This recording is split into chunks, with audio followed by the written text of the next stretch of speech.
እትብቴ የተቀበረው ቤተ መንግስት ነው። በዛን ሰዓት ከሆኑ ግሩፖች ከሌ የኔ ቢሆን ያሽል በጣም አጋድ ያለው ሰው በእኔ ምክንያት ትምህርት ቤት ይዘጋ ነበር። 3 ቀን ተዘግቶ ያውቃል። ጀማልን እንዴት ነው ያይን ፍቅር ሊይዝሽ ይቻላል? ሴት ልጅ እኮ የምታፈቅረው ስደበድባት ነው ብሎኝ ነው አለ። በቃ በዛ ጊዜ ደግሞ አይረዱንም። አንቺ ስቀሽ ነው፣ አንቺ ፊት አሳይተሽ ነው ተብሎ ቤት እንደገና እንገረፋለን። ላይ እየተጠመዱ ነው።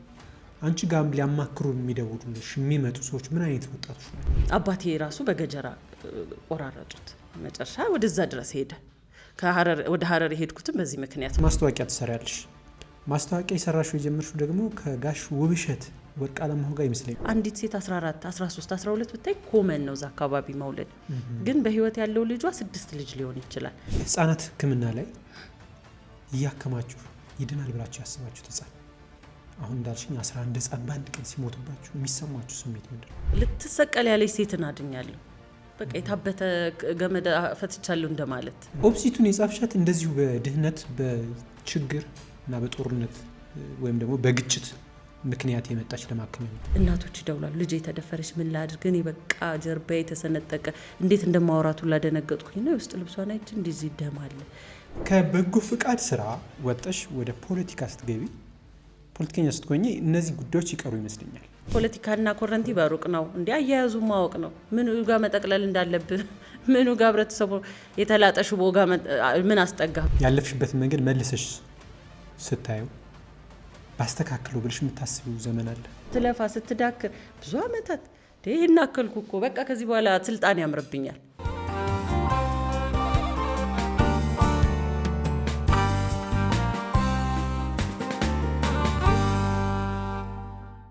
ሰላም ጤና ይስጥልኝ። የምንይሉ ፖድካስት ቤተሰቦች ምንይሉ ደስ ይበለው ነኝ።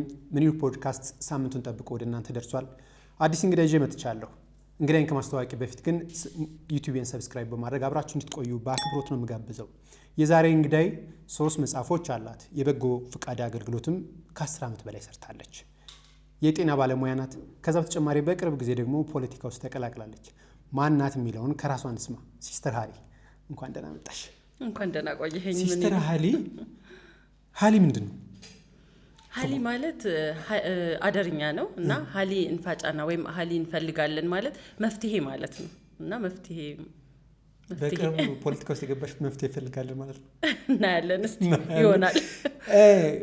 ሲስተር ሃሊ አብዛኛው የምትጠሪው በሕክምና ፕሮፌሽን ሲስተር ሃሊ ነው። ደራሲ ነሽ። 3 መጽሐፎች አሉሽ። አይኔ የሚል የግጥም በአፍላነት ወጣትነት የተገጠመ ኦብሲቱ የሚል መጽሐፍ አለሽ በአማርኛ። አንቺ የጻፍሽው በኦሮሞኛ ተተርጉሟል። እንዲሁም የልጆች አስተዳደግ የተመለከተም። እኔ ግን ልጠይቅሽ፣ በአፍላ ወጣትነትሽ አይኔ የሚለውን የግጥም መድበል አሳትመሻል። አይኔ ያልሽበት ምክንያት ምንድን ነው?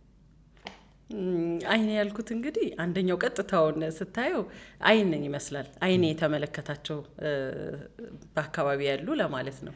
ወይ ደግሞ እንደገና ምናልባት ያኔ ያው ጉርምስናው አለ እንጂ አማርኛው ሙሉ ብጠቀም ደስ ይለኝ ነበር። አሁን ላይ ቢሆን አላወጣው። እንግሊዘኛ ናት አይ የምትለው አፖስትሮፍ አለ እኔ ይላል። አይ እኔ የሚለው ነው። ያኔ መቆጨት ነገር አለ። መቆጨት ሊሆን ይችላል። ከራስ ጋር የምታወራው የውስጥ ንግግር ነው። አብዛኛው ውስጡ ግጥሞቹ ማንነትን ፍለጋ ነው እና ራሴንም እያየሁት ልክ ውስጥ እንደ መስታወት ስለሆነ አይኔ የምለው እንግዲህ በጎደለው እያዘንኩ ማድረግ ባለብኝ ደግሞ ተስፋ እያደረግኩ የጻፍኩት ነው። ከግጥሙ በፊት ግን ምናልባት ይሄን ግጥም ሀረር ነሽ የጻፍሽው ነው ወይስ አዲስ አበባ ላይ ነው? ሀረር ልውሰድሽ። ግን የሀረር ልጅ ነሽ። በባቡር ይሻላል ግን ምን ይሉ እኔ በስካይ አውሮፕላን ይሻላል። ድሬዳዋ እንረፍ፣ አየሩን እንቆጣጠረው። እኔም ደስ ይለኛል። የሀረር ልጅ ነሽ። ሀረር ላይ ደግሞ በጣም ነፃነት ያለበት ነው። ስለ ሀረር የነበረሽ ያለሽ ያንቺ ስታድጊ የነበረውን ነገር እስኪ ተወሰነ ጨምጪ። የሀረር ልጅ ነኝ። እዚህ ጋር የአዲስ አበባ ልጅ ነኝ። ከአዲስ አበባ ተወልደሽ ወደ ሀረር ሄድሽው? አዎ። እትብቴ የተቀበረው ቤተ መንግስት ነው። ሌላ ታሪክ። እንዴት እንግዲህ ዛሬ ነው አንተ ላይ የማወራው።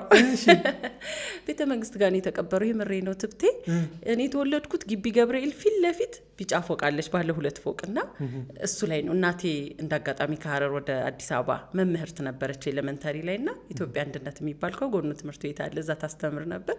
እሱ ላይ ተከራይታ ነበረ። እዛ ነበር የተወለድኩትና ቤተ መንግስት ፊት ለፊት ነኝ። እንግዲህ ፎቅ ላይ አይቀበር ተቆፍሮ ፊት ለፊት ወጣ ብለው ግንቡ ስር ነው ያለው። የቤተ መንግስት ልጅ ብለሽ ነው? አዎ ነፃነቱ እዚህም እዛም እያልኩ ነው ያደግኩት፣ ግን ውልደቴ እዛ ነበረ። ካዛንችስ ልጅ ነኝ እንግዲህ እና እንግዲህ ለአሁኑ አጭቶኝም ሊሆን ይችላል ፊት ለፊት ቤተ መንግስት ገባለች ተብሎ ነው እንዴ? ስም ሊሆን ይችላል። ከዛ በኋላ ግን ድክ ካልኩ በኋላ ወደ እንግሊዝ ሄድኩ። የእንግሊዝ ፓስፖርት አለሽ? የለኝም። ኤምባሲ እንግሊዝ ኤምባሲ ጋር እዚሁ አዲስ አበባ ቀበና ጋር ነው ያደግኩት።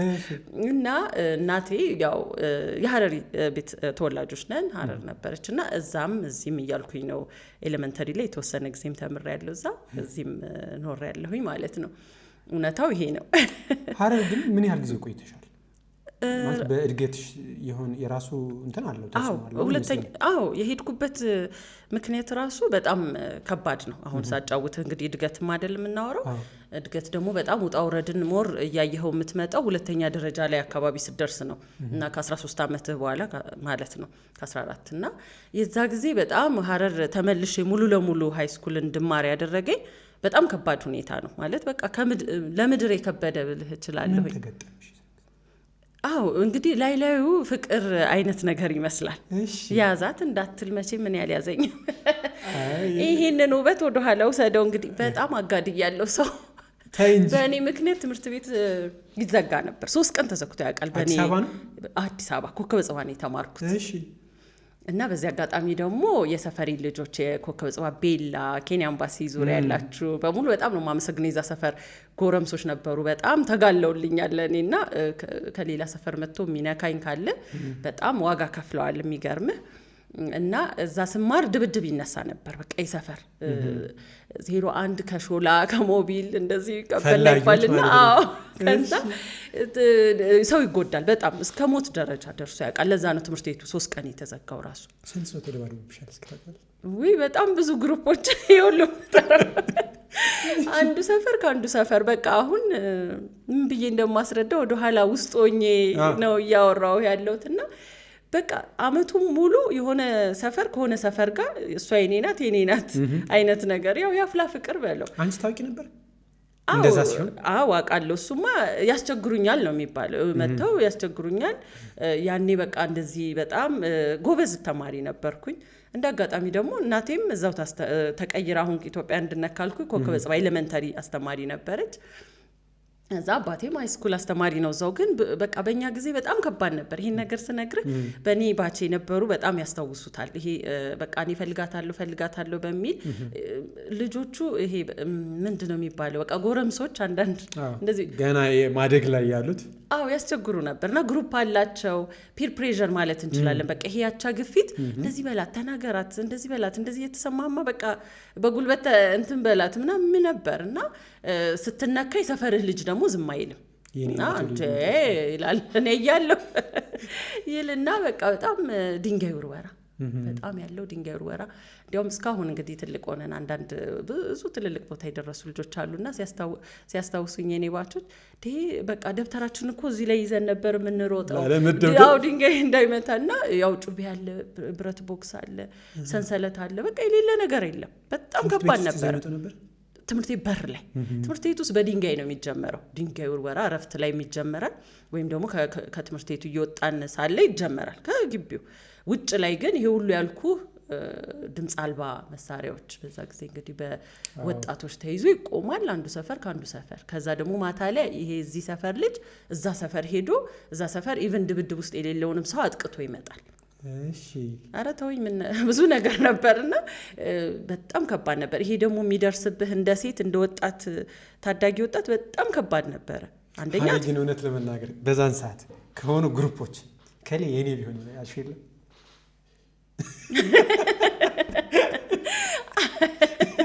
እንደው ምን አይነት ጥያቄ ነው የምትጠይቀኝ? ኧረ ተው ለምን መሰለሽ በግሩፕ እየተደባደቡ ነው። 3 ቀን ትምህርት ቤት ተዘጋ ባንቺ ምክንያት።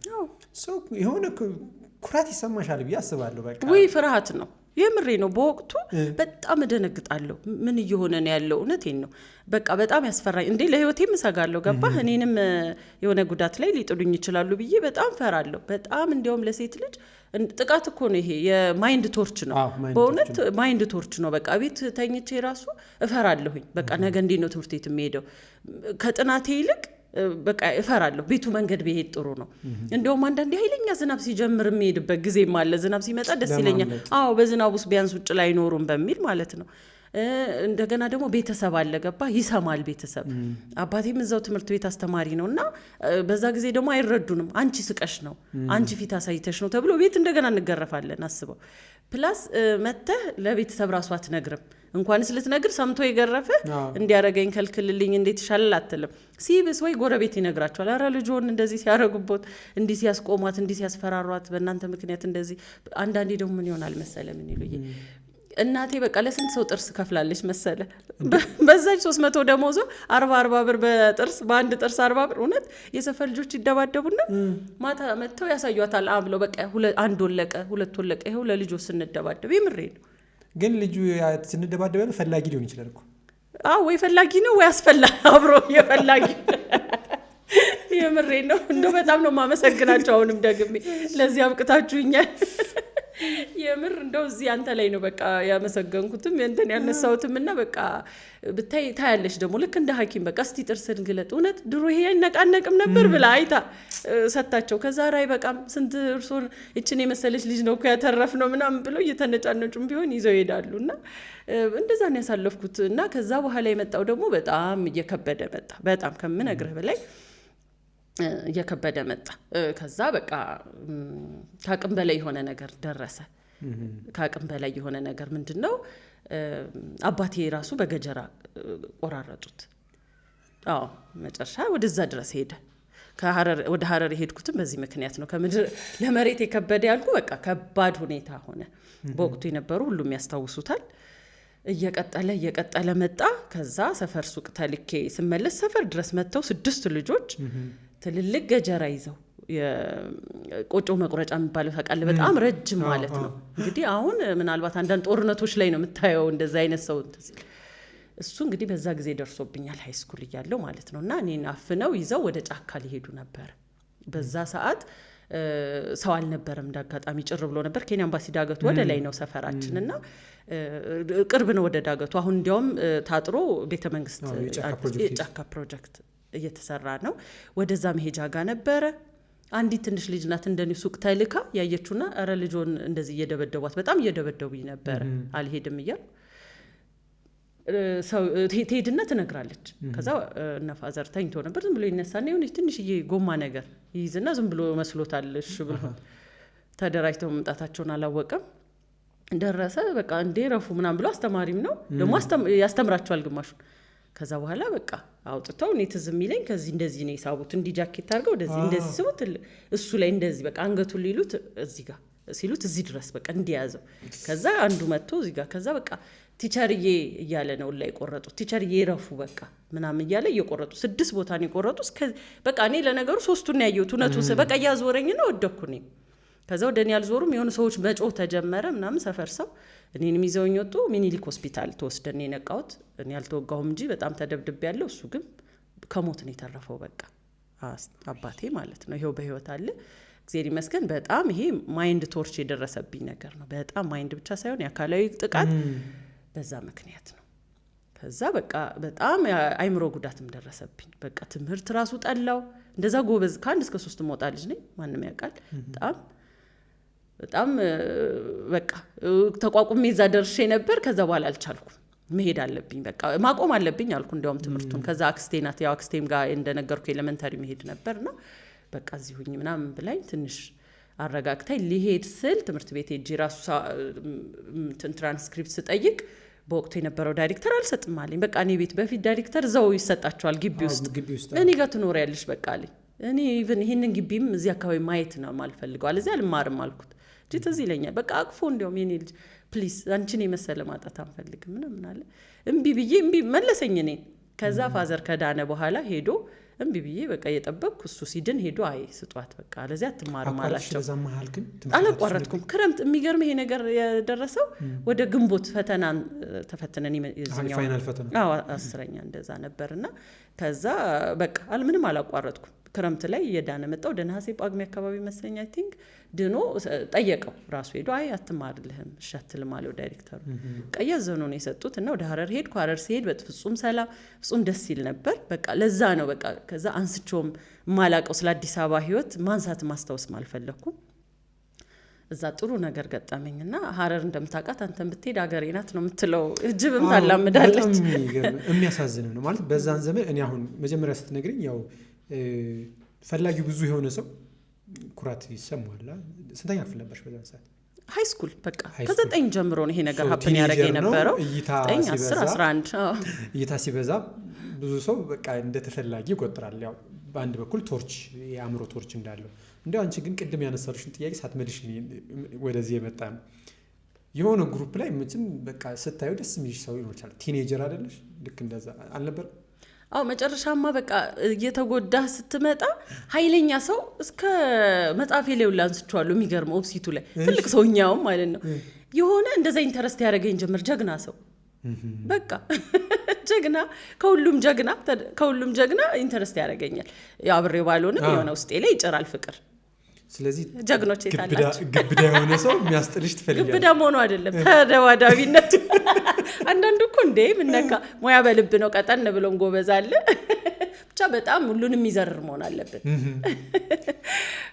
ያ ስሜት ነበርና ሆስፒታል ላይ እኮ አነሳውት ይውል ጀማል ፍቅር ያዘኝ ከማከመው ከገጠር የመጣ ሐኪም እንትን ታካሚ እንደው ዮብሲቱ ላይ አለች ጀማልዬ በጣም ኃይለኛ ነው ተደባድቦ ምናምን እኔ ቁስለኛ ክፍል ስሰራ ይመጣል እና በቃ የሆነ ፍቅር ያዘኝ አይን ፍቅር እሱ ደግሞ በጣም አፍቅሮኝ እኔ ስድን አለኝ ጠልፌሽ ሄዳለሁ ይላል ኧረ እኔ ሞድጀው ነበረ ግን አይ አንብቡት ጀግና እንደምወድና ምናምን ያው የሚገርም ነው ሐረር ከሄድሽ በኋላ ደግሞ ዋናተኛም ነበርሽ አዎ ውሃ ወዳለሁ እንዴት ነበር እዛስ አዎ በጣም ውሃ ወዳለው ሚጠላ ላይ ይሉኛል ውሃ ላይ የውሃ እናት ማለት ነው ባደርኛ ነው ሚጠላላና ውሃ ወዳለው ደስ ይል ነበር በቃ በጣም ደስ ያክስቶች ልጆች ኩዮች አሉ ሰላማዊ ነው ትምህርት ቤት ጁኒየር ነው የጨረስኩት ከዛ በኋላ በጣም ደስ ይላል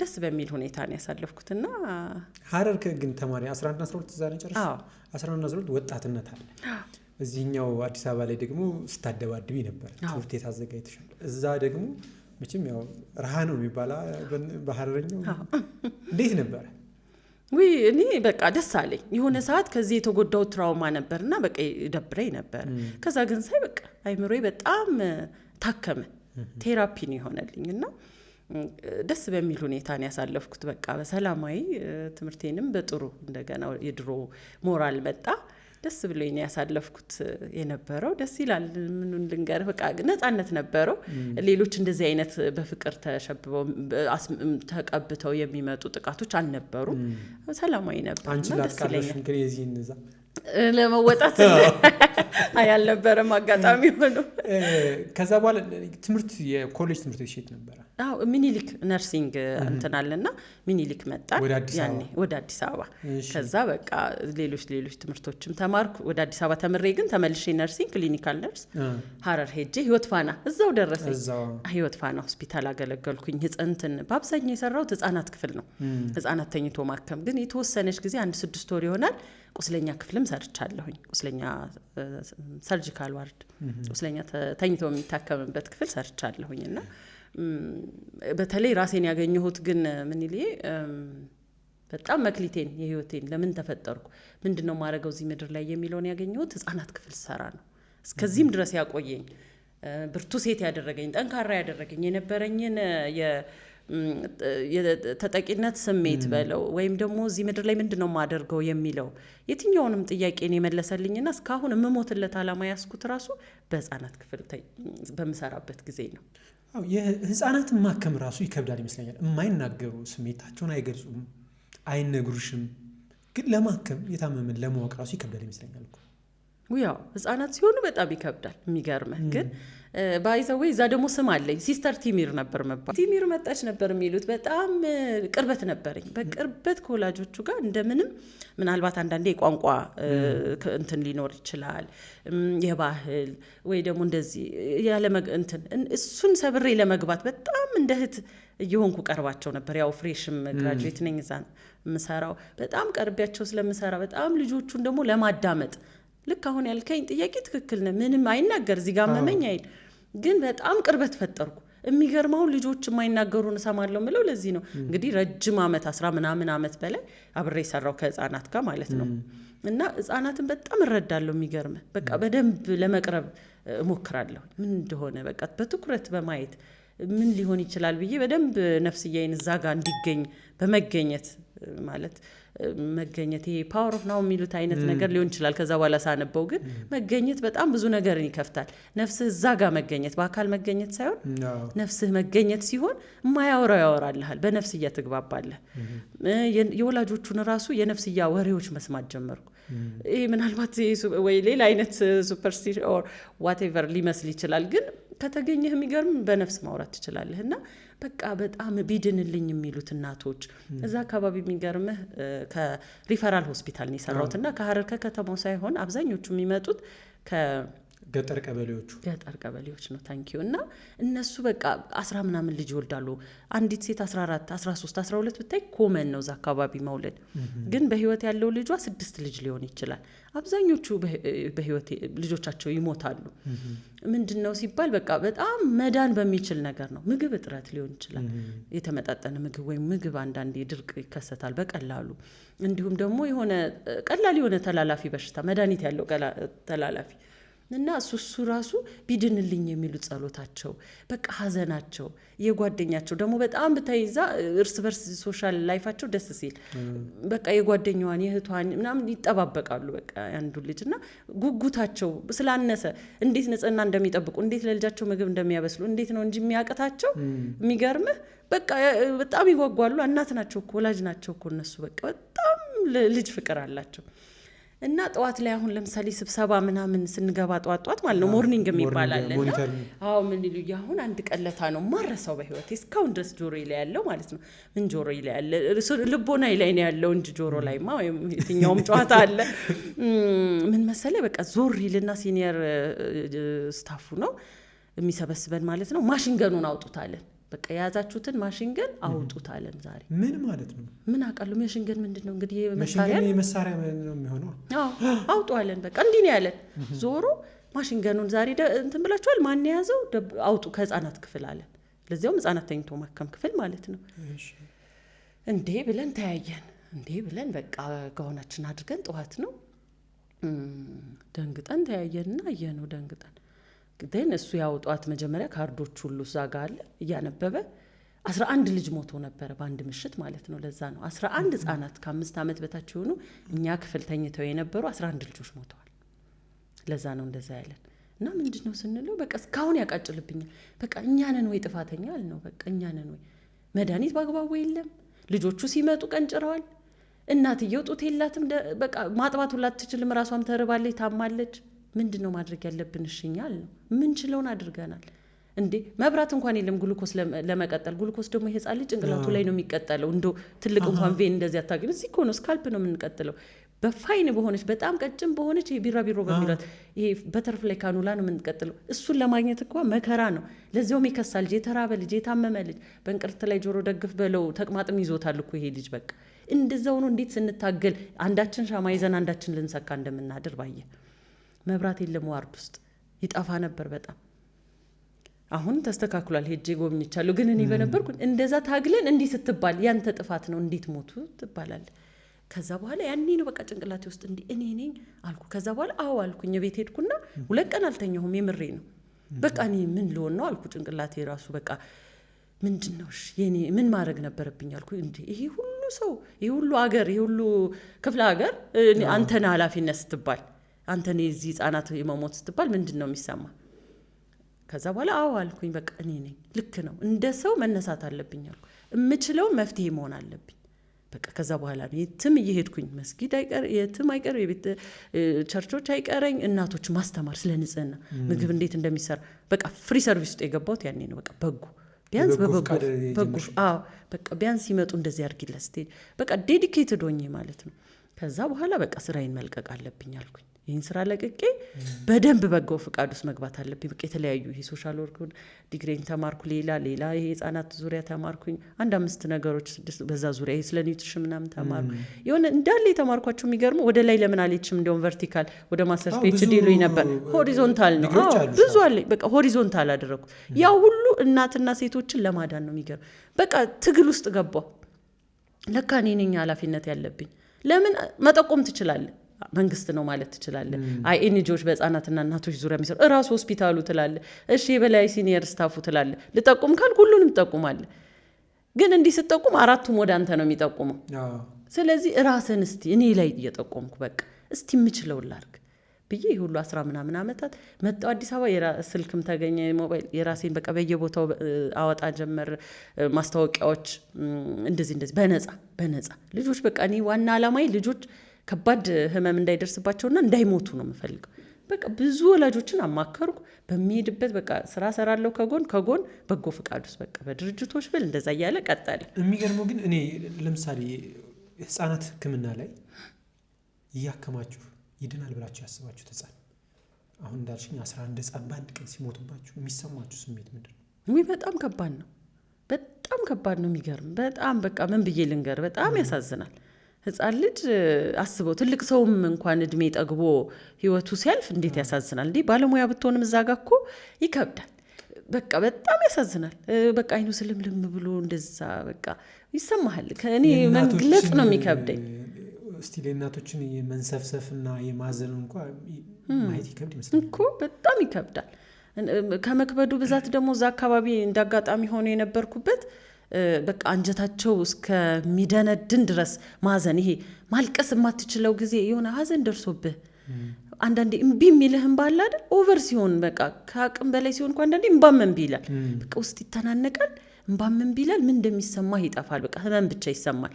እንደዛ የሆነ ሴት አይቻለሁ። በቃ እናት ማለት ነው እና ልጇን አዝላ ራሱ የሞተ ልጇን ማለት ነው አዝላ ቆማ በቃ ትጠብቃለች። እሺ የጓደኛ ያለ የእህቴ ያለ እስቲ እሱንም መጨረሻ እኔ ምናምን ብሎ የሚጠብቃል። እንደገና መድኃኒት ሊያጥር ስለሚችል የዚህኛው ሽሮፕ ምናምን ካልነሳ አንድ ላይ ተመሳሳይ ከሆነ የሚያድን መስሏቸው በእነሱ ማለት በቃ እስቲ እሱ የሚሰጠው የኔ ይሰጠው ህይወቱ አልፏል የኔ ልጅ በቃ ያን ስታይ ሄዳ ማልቀስ ማዘን እዛ ጋር ብዙ ነገር መሆን ሲገባት እንደዛ ይደነደን በቃ ምን ያህል አዘን ነው። ምን ያህል ከአቅም በላይ የሆነብኝ ችግሩ ማለት ነው። እንዴት አንተ ከተማ ትንሽ ኪሎ ሜትር እኮ ስትመጣ በጣም ይዝናና ህብረተሰብ አለ። በጣም ይበላል፣ ልብሶች ይቀያይራል። ኢቭን መኪናው በቃ ከ1 ዓመት በላይ ነዳውት ልቀይር የሚላል በጣም እንትኑ ሰፍቷል። እና እንዴት ያገርህ ልጅ ያገርህ ሰው ኢትዮጵያዊ እዚህ ጋር ይራባል፣ በረሃብ ይሞታል፣ እዚህ ጋር እንደዚህ ትሆናልና ፍትህ ነገር ያስፈልጋል፣ ፍትሃዊ ነገር ያስፈልጋል። ኦብሲቱ የተፈጠረ ለዛ ነው የተጻፈች። አዎ የሚገርምህ እነዚህ መጽሐፎች አልክ እንጂ ኦብሲቱ የተጸነሰችው ከነዚህ 2 መጽሐፎች በፊት ነው። ከአይኔና ከዘመናዊ ልጆች። አዎ በቃ ኦብሲቱ በዚህ ነው የተጸነሰችው።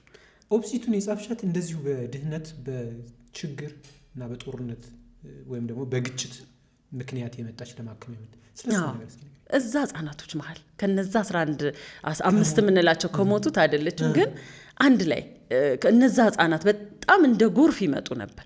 በተለይ ደግሞ ይኸውልህ ምን ይል ጦርነት ሲከሰት ይሄ ሰው ሰራሽም እኮ ባንዘረዝረውም ሰው ሰራሽ ተፈጥሯዊ ነገር ሲከሰት ማን ነው ተጋለጭ? በጣም ህጻን እኮ ነው። ህጻን ሴቶች ከዛ አይደለም ከዛ አረጋውያን እያልክ መሸሽ መሮጥ ማምለጥ የሆነ ጥሩ ይዞታ ላይ የሌለ ሰው ነው እና ህጻን ነው ቶሎ የሚጎዳው። እናቶች ነፍሰ ጡሮች ይጎዳሉ ቶሎ እና በዛ ሰዓት በቃ ቶሎ የተጎዱት ህጻናቶች ነበሩና 88 አልጋ ነበረ 20 ካርቶን ላይ በቃ መሬት ላይ ምንም ማድረግ ስለማንመልስ እንደ ጉድ ይመጣ ነበር። በቃ እንደ ጎርፍ ማለት ይቻላል ህጻናቱ። የሚያሳዝኑ ህጻናት የሚመጡት ከነዛ መሀል ኦብሲቱ ነበረች።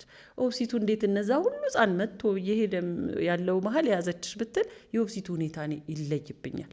በወቅቱ ራሱ በምሰራ ሰዓት እንደዛ መታ ግን በቃ በጣም 2 ዓመት ተኩሏ ነበር 3 ኪሎ ነበረች። አስበው የ2 ዓመት ተኩል ልጅ አትድህም አትቀመጥም አይኗን መግለጥ እንኳን ማትችልች ግን በቃ በጣም ለመኖር የምትፈልግ ጽናት ያላት በቃ እንደምንም አይኗን መግለጥ የምትፈልግ እንደምንም የምትሰጣት መጠጣት የምትፈልግ እንደምንም መቀመጥ የምትፈልግ የሚገርም በቃ ካች ታረጋ በቃ ትይዛለች አይነን እያለ እኛ ጋር ቆይታለች ህፃናት ክፍል እና እያለ ስሟን በደም መለየት በደም ማወቅ በደም እሷን በቃ እንትን አለችኝ ሆነ ለካ ተስፋ መቁረጥ ነው ሰው ልጅ የሚገለው እና በቃ ተስፋ ማቆርጥ ጻና አሳዘነችኝ ከዛ በቃ በጣም እያለች በጣም ትልቅ ፕሮግረስ እያሳየች የሆነ ለውጥ እያሳየች በቃ ይይዛልና ማንነትን ታገኝባታል እሷ በቃ ነፍስየዋ ራሱ በጣም የሚገርም ናትና እናትየው ከነፍሷ ራሱ ተረድቻት ነበር በቃ የምታሳዝን 4 ልጆች ከዛ በፊት ሞተውባታል እንደዚሁ በድርቅ እንደዚሁ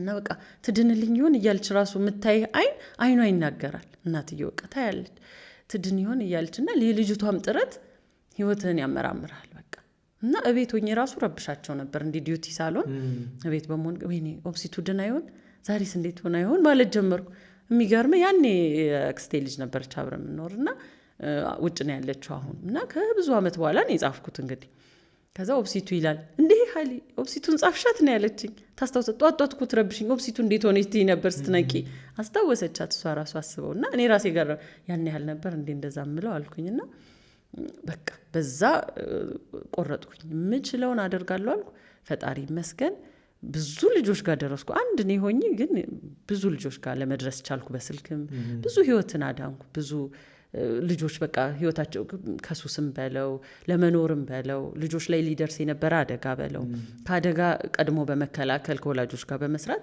የምችለውን አደረኩ በእርግጥ እዛም ሆስፒታል ውስጥ ሆኖ ብዙ እየሰሩ አሉ ወደፊትም ይሰራሉ ብዙ ነገር ግን እኔ በታየኝ ደግሞ ሞከርኩ እስቲ ቢያንስ ላስቀረው እዛ መጥቶ መታከሙ ሳይሆን እስቲ ላስቀረው ሳይደርስ የሚለው ላይ ነው እኔ ትኩረት ለማድረግ የፈለኩትና የምችለው መስመር እንግዲህ በምችለው አቅም ሄድኩኝ የኦፕሲቱ እናት 4 ልጅ ሞቶባት አንቺ ጋር መጣስታውራሽ ልጅቷን ለማዳን ስትሞክሪ እኔ እናቷ በሆንልሽ ያሰብሽበት ጊዜ አለ አንዳንድ ሰዎች እኔ ቦታ ጫማው ላይ መቆም አላችሁ እውነት ለመናገር እንደዛ አላሰብኩም እንደዚሁ ግን ተረዷት እውነት ለመናገር ተረዷት በቃ ውስጧ የምታወራውን ሁላ እንዲ ሐኪም ጠርቼ ራሱ እስቲ በደንብ ይላት ምናምን ያው ሲኒየር ትጠራለና ሐኪሙ አለ ፔዲያትሪሻን ነው ሳይላት ራሱ እሱን ስታዩ ራሱ የሆነ ወሬዋ ይገባኝ ነበር በቃ እንደዚህ በዳን እንደዚህ ባለች በቋንቋ ተግባባቱ ነበር የሚገርመው የቋንቋ እንግባባም ነበር እና የተወሰነች ነው እንትን የምትለው ግን በቃ እረዳት ነበር ታሳዝናለች በጣም ያው ሁሉም እናቶች እንደሚያሳዝኑ የሚገርም የኦፕሲቱ እናት ብቻ አይደለች በቃ ሁሉም እናቶችን ትወክላለች ኦፕሲቱ ብቻ አይደል ሁሉም ህፃናትን ትወክላለች ኦፕሲቱ እና የሚገባቸው አለ እንደ ልጅ እንደ በቃ ማንኛውም እንደ ዜጋ የሚገባቸው ነገር አለ በሰላም ምግብ ማግኘት ልብስ መጠለያ በሞቀ ፍቅር ውስጥ ከወላጅ ጋር መኖር ይሄ እኮ ነው በቃ ትልቅ ነገር አይደለም እችን ማግኘት አለባቸው እና ይሄንን ለምንድን ነው የኢትዮጵያ ልጆች የማያገኙት ማግኘት አለባቸው የሚል ነው የኔ ዓላማ ቅድም ኦፕሲቱ መጽሐፍ ላይ ያንቺን በተለይ ቁስለኛ ተኝቶ ማከም ላይ ወደ ጀማል ልትሄድ ነው እንግዲህ ፍቅር ትወዳለ ማለት ነው ፍቅሯን ነው የምታስታውሰው መጽሐፍ ላይ ያካተሻል አንዳንዴ ፍላጎታችን ስሜታችን የት ላይ እንደሚወድቅ ሳናቀው እንቀራደናል ግን አጋጣሚው ደግሞ የሚያገናኘን ቦታ አለ ጀማልን እንዴት ነው ያይን ፍቅር ሊይዝሽ ይቻለ እሱም ደግሞ ያን ጠልፍሽ ነው ሜድ እስከማለት ያስደረሰው ደነግጥ ነበር የምሬ እንደዛ ሲል ያው ልጅነቱ ማለት እንደገና በፊቱ ትራውማ አለ አይደል በቃ ይሄ ወንድን ጉልበተኛ ከሆነ የመፍራት ነገር ለምሳሌ የምሬ ነው በፊት የነበሩት ህግ ቦታ ሄደ ስትል የህግ ሰው ራሱ እንደ ህብረተሰቡ ነው የሚያስበው አይስቀሽለት ነው ወይ እናንተን አናቃችሁም ነው የሚሉት ልንከስል የአዲስ አበባ ጉዳይ ላይ ነው የምለው እንደዛ ነበርና የሆነ ኮንትና አይሰማህም በቃ ነፃ ነኝ እኩል እንደፈለኩ መማር እችላለሁ የሚል ነገር አይኖርም ስራ ሚዛ አድገህ ራሱ ትራውማው ወይም ደግሞ የደረሰብህ አይምሮ ላይ ብታይ ይከተልሃል የሆነ ያህል ፈራለሁኝ እንደዛ ዛት ሲያደርግ እንዴ ከዛ እዚህ ከምትለፊ እንደዚህ ቁስለኛ ማታ ያው መድኃኒት 6 ሰዓት ስል ከምትይኝ እኮ 20 ፍየል አለኝ 40 ግመል አለኝ እንደዚህ ምናምን ይላል እና እንደዚህ ጠልፌሽ ነው የሚሄደው ሲል የምሩን ላይ የመሰለኝ ይፈራለሁ ግን የመጣው ኬዝ ደግሞ ብዙ ሰዎች ጋር እንደዚህ ሊያጠቁት መተው ተደባድቦ ምናምን እንደዚህ የጎዳቸው በጣም አሉና ኢቭን የተረፉት ሁለቱ ራሱ እዛኛው ክፍል ተኝተዋል እና ይፈሩታል ስለሱ ሲያወሩ ስለምሰማ ጀግና ነው ምናምን ብዬ ይሄ ነው ባል መሆን ያለበት ከሆነ ምናምን ትልና አይ የምሬን እንዲሆን አይደለም ግን የሆነ ያህል ይሰማል። ከዛ እሱ ደግሞ በቃ በጣም ይወደኛል። ከዛ በቃ ግን ህፃናት ክፍል ሄድኩበት ሳይድን ሳይወጣ ከዛ በቃ እዛ ሄድኩ። ያው ረሳኛ አላገኘሽም ግን? አዎ አላገኘሁትም። ግን መጽሐፌ ላይ ደግሞ እንዴት እንደሆነ የሆነ የዘፈነልኝ ቦታ አለ የአሊ ቢራን እንትን ምን የሚል ነበር? አማ ሌሌሌ አማ እንትን የሚለው የሚገርምህ እሱ ትርጉሙ አማ ሌሌሌ ያና የሚለው እንሂድ እኔ ሀገር ልውሰድሽ እኔ ብዙ ከብቶች አሉኝ ምናምን ነው የሚለው። እሱን የዘፈነልኝ ፓርት አለ። ግን ብታነቡ ትጋብዛለሁኝ። እሷን የፍቅር ፓርት አለች። ጀማል እንግዲህ ይሄን የሚሰማ ቢሆን አለህ እንዴት አለ ብዙ አመት በፊት ከበጎ ፍቃድ አገልግሎት 10 አመት በላይ ሰርተሻል። አዎ ህፃናት ናቸው ምክንያት ይሆንሽ፣ ግን ሴቶችም ወጣቶችም ሲደውሉሽ ይሰራሉ። እንደው እኔ በዚህ የበጎ ፍቃድ አገልግሎት ውስጥ የማረሰው የምችው ታሪክ አለ? አዎ አለ፣ በጣም ይኖራል ብታይ። እና ከማረሰው በቃ ልትሰቀል ያለች ሴትን አድኛለሁ። በቃ የታበተ ገመድ ፈትቻለሁ እንደማለት። በቃ አስራ እዚህ ቦታ ነኝ ብላ የደወለችልኝ ልጅ አለች። የሚገርም ወጣት ነች። ልትሞት ራሷን ልታጠፋ እሱ አሁን በቃ ማረሳው ራሱ ከማረሳቸው ብዙ ያጋጥማል። ከማረሳቸውና ስልክ ያላቸው የተለያየ ላይ ሬዲዮ ላይ እንዳልኩ ስቀር በራሴ እንደዚህ ብዙ ያው እንመጣበታለን ስል በምችለው አስተዋውቃለሁ። ባካችሁ እንደ ሰው ሊሞትም ወይ የሆነ ነገር ብቻ በማንኛውም ነገር ቢያማክሩኝ ብዬ እኮ ነው። ሌላ አቅም እኮ የለኝም። ቢያንስ ብታይ በማማከር ብዙ ነገር እንትን ይላል ይወገዳል። እና አይቼዋለሁ። የጾታዊ ግንኙነት ነው። በወጣትነቱ 10ኛ ክፍል ነበርች። እንደውም ያወራኸኝ እኮ አንድ አይነት ያው ያፍላ ፍቅር በዛ ምክንያት እንግዲህ ከአቻዋ ጋር አይደለም። እሱ ስራ ያለው ትልቅ ሰው ነው። እሷ ገና 10ኛ ክፍል ነች። ታረግዛለች። በዛ ምክንያት ነውና ከአዲስ አበባ የሆነ ቅርብ ርቀት ራቅ ያለች ነች። ለደህንነቷ ሲባል ብዙ ባል ገልጽ ስለሷና ብዙ ወንድሞች አላት። በቃ ቀጥታ ይገሉኛል። እነሱ ደግሞ እኔን ገለውኝ እስር ቤት ናቸው። ለምን ብለው እኔን ገለው እስር ቤት ከሚገቡ ለምን ጭራሽ ሌላ እኔ ራሴን ማጥፋት ስላለብኝ እኔ ቦታውን ልንገርሽ ብዬ ነው። ለምን ለጓደኛዋ አንድ ነገር ስቶ ምናምን ለካ ስልኬን ይዘዋለች። ታማክረኝ ነበር ጓደኛዋ እና በዛ ምክንያት ይዛው ነበር። መጨረሻ ላይ ነው ትዝ ያልሽኝ። ቢያንስ እኔ ማንም ነግረውም የለም ምን የለም እዚህ ቦታ ነኝ ራሴን ያጠፋሁት በሆነ ነገር አድርገሽ በቃ ተናገሪልኝ በዚህ ምክንያትም እንደሆነ አለችኝ። እና ዘጋችሁ። በቃ ትዘጋዋለች። እንዴት ያስደነግጣል አስበው እንደዛ ሲሆን አይደል? በቃ ለኔ ትልቅ እንትን ደጋግሜ ደወልኩ። በጣም ሞከርኩ። እባክሻንሹ ሚልም እየጻፍኩኝ እንዴት መልሷን ሳገኝ ደስ እንዳለኝ በቃ ምናምን ሚል ቴክስት አደረገች። ከዛ ስደውል ግን አነሳች። ይሄ መጨረሻ እድሌ ነው እሷን የማዳን አልኩና በቃ የምችለውን በቃ አንዴ ቀልዳለሁ አልኩ፣ አንዴ ያወራለሁ አልኩ። ግን የሚገርምህ አንዴ ከሳቄ ሰው ልጅ አይሞትም። የምር በቃ ረሳችሁ። አንዴ ያሳኳት ብቻ ተሳካልኝ በሆነ ነገር ብያት። ከዛ በቃ እናውራ፣ ሁሉ ነገር እጅሽ ነው፣ መኖርም በእጅሽ ነው፣ መሞትም በእጅሽ ነው፣ ግን እናውራ አልኳት። በቃ አወራን፣ ይህን ሁሉ አወራን። የሚገርም መፍትሄ ተገኘ። አሁን ትምህርቷን ቀጥላ ነው ያለችው። ሁሉ ነገር መፍትሄ ያዘ። የሚገርምህ ነገር ባወራው ምንም ስላልሆነ ስተት ነው። ክሊኒክ ሄዳ ኦቨር ስለተጨነቀች ፔሪዷ ለ2 ወር ቀረ። አንዳንድ ሴት በጣም ስትረስፉል ኮንዲሽን ስትሆን ፔሪድ ሊቆይ ይችላል። የሚገርምህ እንደሱ ሆና ነው። ስተት ያለ ቦታ ደግሞ መሄዷስ እርጉዝ ነሽ የሚል ውጤት እኔ ተሳሳተ ሬጀንት ይሁን ምን ይሁን ገርሞኛል እሱ ነገር። ያሏት ቦታ እንግዲህ ክሊኒክ ሄዳ ታዩ ብያት። ከዛ እንደገና እንትን አለች። ምንም ነፃ ነች። አይዞሽ ራስሽን ሪላክስ አድርጊ፣ ምንም ኖርማል። እንግዲህ ልትሞት የነበረው ኢቭን እርጉዝ እንኳን አልነበረች። ያ አብሯት የነበረው ጓደኛ ስለከዳ እንደዚህ ስትለው ስልኩን የሚያጠፋና ይጠፋል። እዛ አካባቢ ላይ እየመጣ እንደ ንግድ ይሄ እየተመላለሰ የሚሰራ ሰው ነበር። ሙሉ ለሙሉ ይጠፋባታል። ያው ልጅነቷን አይቶ ነው እንደዚህ። በተለይ የታዳጊ ወጣቶች በተለይ ሴቶች ችግሩ የሚወድቅባቸው በእንደዚህ አይነት መንገድ ነው። አብዛኛው የምንሰማቸውም ታሪኮችም ስለሆኑ ነው። የበጎ ፍቃድ አገልግሎት ላይ ሱስ ላይ የተጠመዱ ልጆችንም ታማክራለች። አሁን ያለውን ሁኔታ እስኪ የተመለከቱ በጣም በብዙ ነገር በጣም ቲኔጀሮች ሱስ ላይ እየተጠመዱ ነው። አንቺ ጋር ሊያማክሩ የሚደውሉልሽ የሚመጡ ሰዎች ምን አይነት ወጣቶች ናቸው? የሚገርምህ ነገር በፊት ትልልቆች ነበሩ ላይ 17 ዓመት እና ከዛ በላይ 18 16 17 18 ነበሩ ያወጣ ህጻናት ላይ ወይ ታዳጊ ወጣቶች ላይ። አሁን 11 ዓመት ልጅ በጣም ሱስ ይጠቀም። ሱስ ብልህ ይሄን በቃ ከባድ መድኃኒቶች ማለት ነው። ይሄ በጣም አይምሮን የሚጎዱ ራስን የሚያስቱ ከባድ ጉዳት የሚያደርሱ መድኃኒቶችን ይወስዳሉ ይውጣሉ ማለት ነው። የሚወጋ ሳይቀር የሚወስዱ አሉ። እኔ በዚህ አጋጣሚ የጤና ባለሙያም በሆን በጣም ማዝነው በጤና ባለሙያዎች ነው። ፕሪስክሪፕሽን የሚጽፉላቸው አሉ። ያለ ፕሪስክሪፕሽን አይሸጡም እነሱ ትንሽ ብር እየተቀበሉ የሚጽፉላቸው አሉ። እንዲሁም ፋርማሲዎች የሚሸጡላቸው አሉ። ይሄ ለምን ይሆናል? እንዴት ሀገር ይገደላል? ይሄ ነውር ነው፣ መቅረት ያለበት ነገር ነው። እሱን ይወስዳሉ። እርስ በርስ ሴት ወንድ በጣም ይወስዳሉ። ቤት ላይ በጣም ጨዋ ናቸው እንደዚህ አይነት ልጆች፣ አንገደፊ ናቸው። የትኛውም ሃይማኖት ውስጥ ብታይ በጣም ሃይማኖት ተሳትፎ ያላቸው ናቸው። ወላጅ ሳናግር እንዲያውም እኔ ጋር ነው የሚጣሉት ብዙ ጊዜ። የሚያሳዝነኝ ነገር ወላጆች አያረግም፣ ልጄ በጣም ጨዋ ነው፣ ሰው ቀና ብሎ ያያይም፣ አላማ ያለው ልጅ ነው፣ በቃ ይሄ ነው ማልግባባው፣ በቃ በጣም ይናደዳሉ፣ ይጣሉኛል። የምሬ ነው። አኩርፎ መንገድ ይቀይራሉላ። እንደውም ማገኛቸውም ከሆነ መጨረሻ ነው ልክ ሲያዩ፣ ልክ እውነት እየሆነ ሲመጣ የሆነ ነገር ሲያዩ ተመልሰው ይመጣሉ። እባክሽን ምን ላድርግ?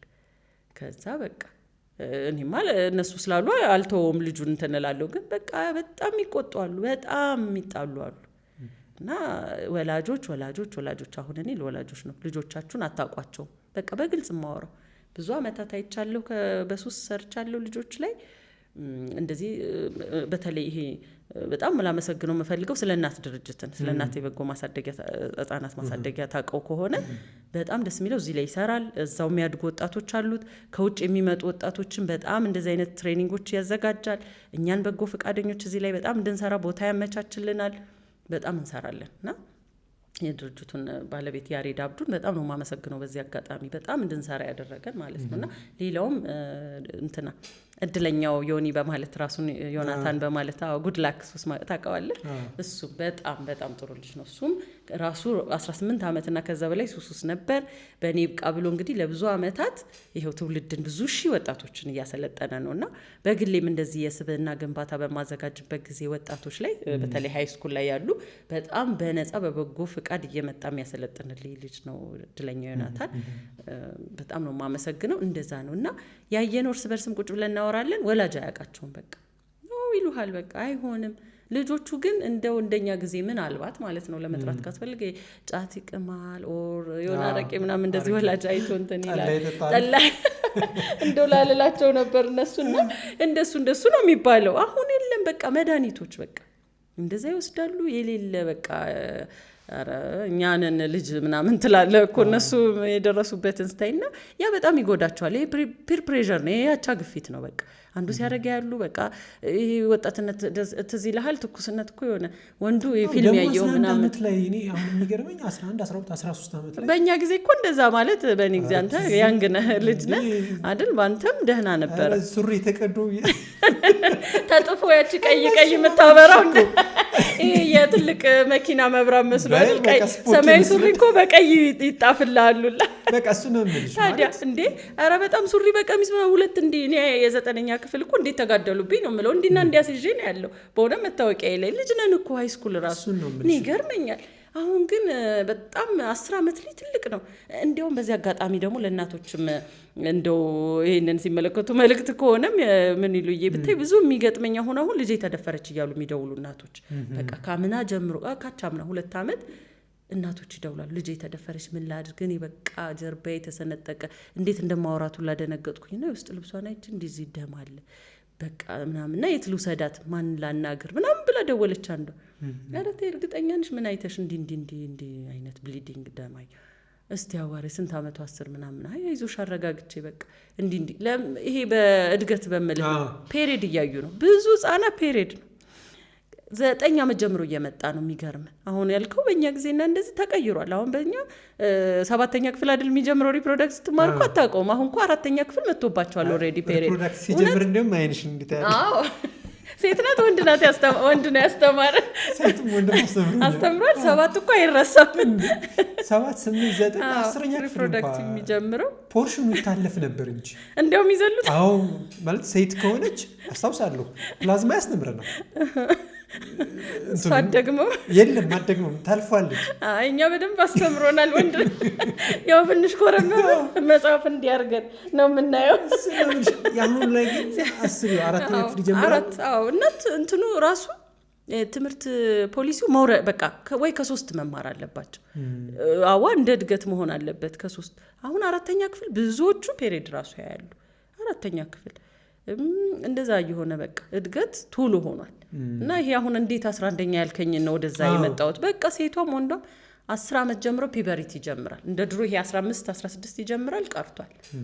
እና ለወላጅ ራሱ ይሄ ነገር ራስ ምታት ሆኖበታል። እንዴት ይላል አይጠብቅም። አስበው 10 ዓመት ልጁ ገና ሆኖ አይጠብቅምና ወደዛ እየሄዱ በቃ ሰው ነክቶቱን እርስ በርስ እናትና አባት አለመተማመን፣ አጎት ካለ ወንድም ካለ አለመተማመን። ልጄን ምን አርጎት ነው የምሬ ነው ብዙ ሰው ይደውል እንዴት ላወጣጣት ምናምን እያሉ አይ ኖ እንደዚህ ነው ሆስፒታሉ ሰጃ ከፈለሽ በደም ለማጣራት ሄደው ብዙዎቹ ሆስፒታል እየሄዱ ያረጋጓቸው ይመለሳሉ እንጂ በጣም እየተጨነቁ ነውና ምናልባት አሁን ትንሽ ቀደም ያለ ጄነሬሽን ፋስት ጄነሬሽን ነው የሚባለው እንደዛ ላይ ነው ያለው እና ልጆቹም ከባድ ሁኔታ ውስጥ ነው ያሉትና በደንብ ክትትልና እነሱ መረዳት ያስፈልጋል። በቃ በድሮ አያስኬድም። ይሄ ኮረኩሜው ይሄ እንትን ብየው አክብሮኝ ተቆጥቾ በቃ ዝም ይላል አይደለም። ዝም ሲል መጥፎ ነው። ውስጡ በጣም ሌላ ድምጾች አሉት፣ የጓደኞቹ ድምጾች። አሁን ወደ ኋላ ለመልስህና ቀድም ስላወራን ሃይስኩል ላይ እንደዛ ጥቃት ሲያደርሱብኝ ከነበሩት ልጆች ያው አንዳንዴም ህግ ጋር ይሄዱ አሉ ሄደዋል ወደ 21 ቀን ምናምን የታሰሩ ተማሪዎች ራሱ ነበር ማስታውሰውና ምንድነው ሲባል ጓደኛዬ መክሮኝ ነው ምታት በቃ ፍቅረኛ ይሆኝ ሲለኝ እምቢ ስል ሴት ልጅ እኮ ምታፈቅረው ስደበድባት ነው ብሎኝ ነው አለ። በቃ እናቴም ቁጭ ብላለች፣ እናቱ ቁጭ ብለዋል፣ ፖሊሶች ቁጭ ብለዋል። እንደዛ አለ ስደበድባት ነው። ማን ነው መካሪው? ጓደኛው እኩያው። ስለዚህ ፒር ፕሬዠር ምን ያህል ጉዳት እንዳለው ግፊት ወላጅ ቶሎ ልጁ ጆሮ ውስጥ ካልተገኘ ጓደኛው ጆሮ ውስጥ አለ። ጓደኛ ያሳድገዋል። ማሳደግ ያለበት ደግሞ ሰውን ወላጅ ነው። ጓደኛ ያሳድጋቸዋል። ብዙዎቹ ሲያሳድጋቸው ምንድነው የሚሆነው? በራሱ በሚያውቀው ልክ ነው የሚያሳድገው እንዲህ ያደረገ። ስለዚህ ብዙ ጥቃትም ይደርሳል፣ ጉዳትም ይደርሳል። አሁን የምናየው ሳያሳዝንም በጣም ብዙ ልጅ እኮ ራሱን እያጠፋ ነው።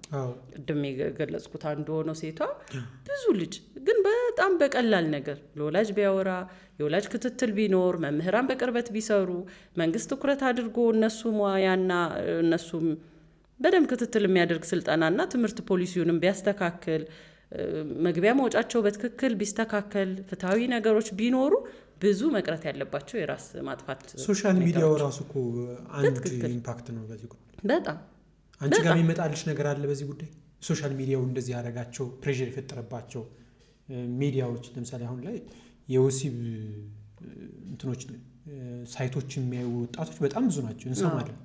11 12 ዓመት ስልክ አለው ያው እሱ ደግሞ ሌላ በሽታ ይመስለኛል ለታዳጊዎች። አሁን አንቺ በነገርሽኝ አንቺ ጋር እንደዛ የሚመጣልሽ ኬዝ አለ? አዎ በጣም ይመጣልኛል። አንዲት ልጅ አሁን 11 ዓመት ልጅ ናት።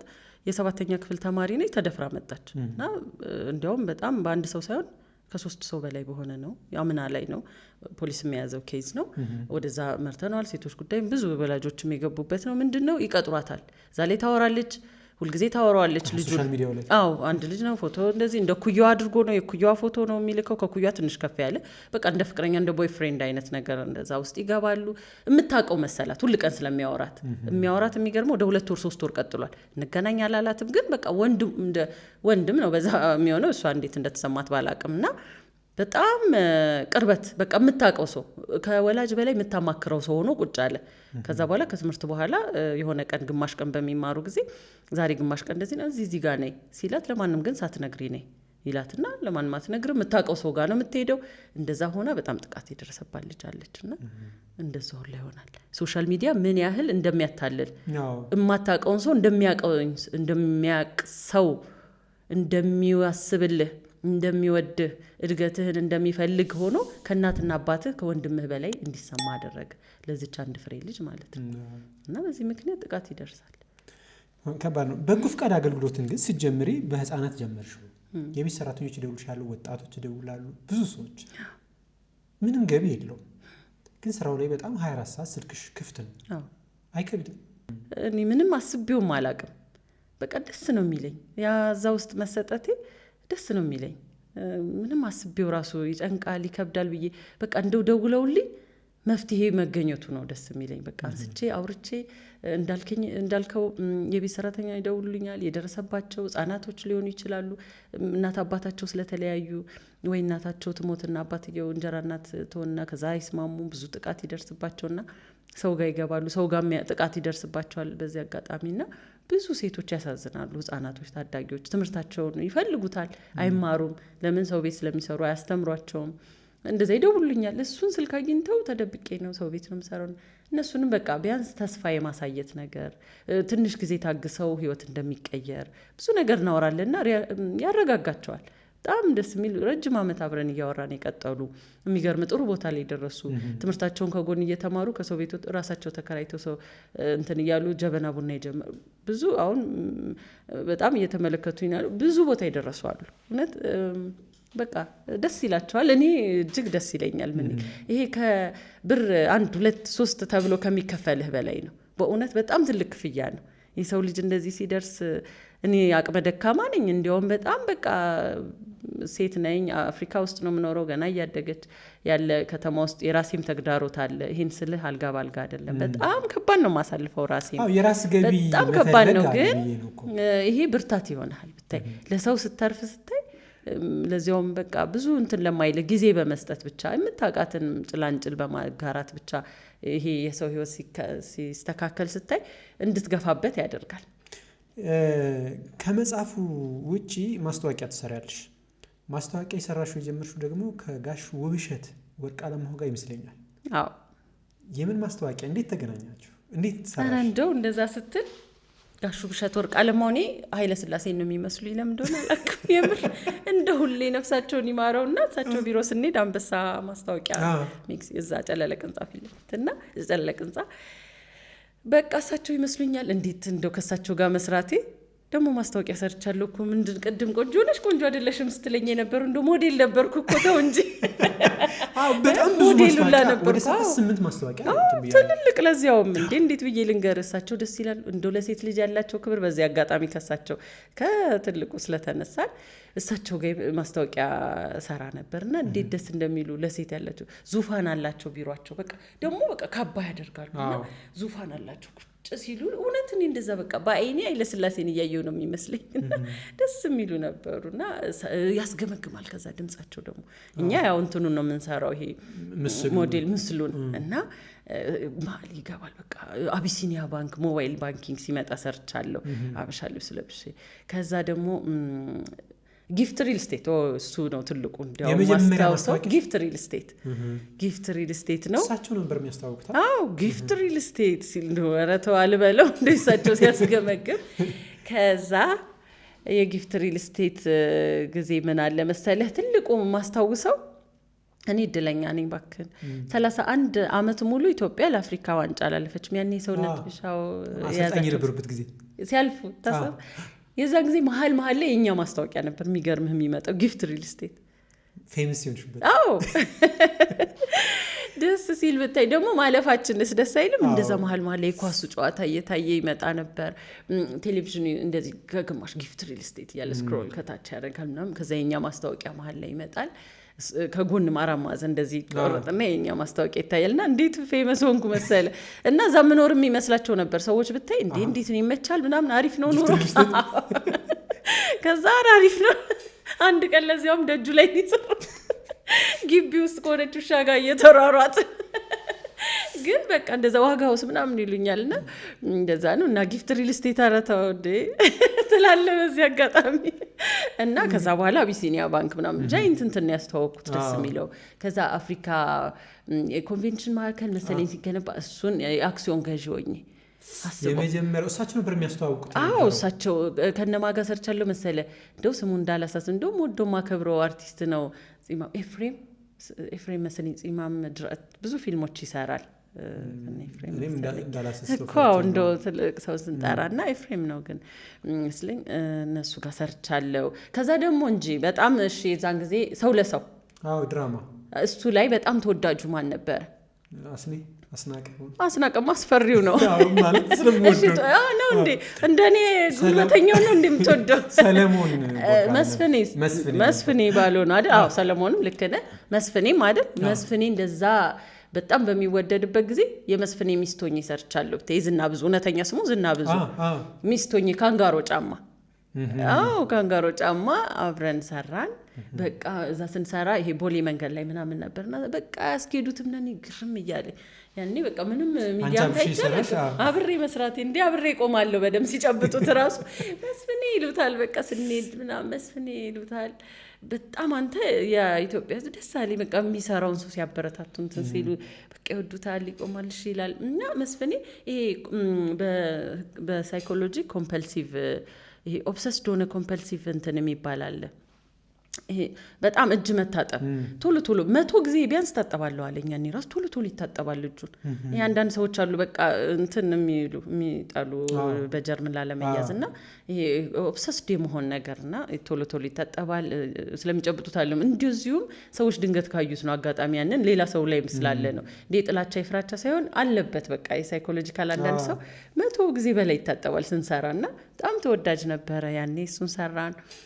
ከዛ ደግሞ የተለያዩ ዋሬስ እንደዚህ እያለ የተወሰኑ ሰርቻለሁ። ወደ ጎን ወደ ጥበቡ ወደ ድራማ ፊልም የመስራት እድሉን አላገኘሽም? አላገኘሁም። ያን ያህል ማስታወቂያ እየሰራሽ? አላገኘሁም። አናደደህ አይደል? አሁን ብሰራ ጥሩ ነበር። ወይ ዳያሎግ አትይዝም ብሎ ይሆናል ወይ ጸጥ ብሎ አላቅም። አይ እንዴት እንደሆነ እድሉ ስላላገኘሽ ነው። እድሉ አላገኘሁም። የጠይቀኝ የለም እውነት ለመናገር።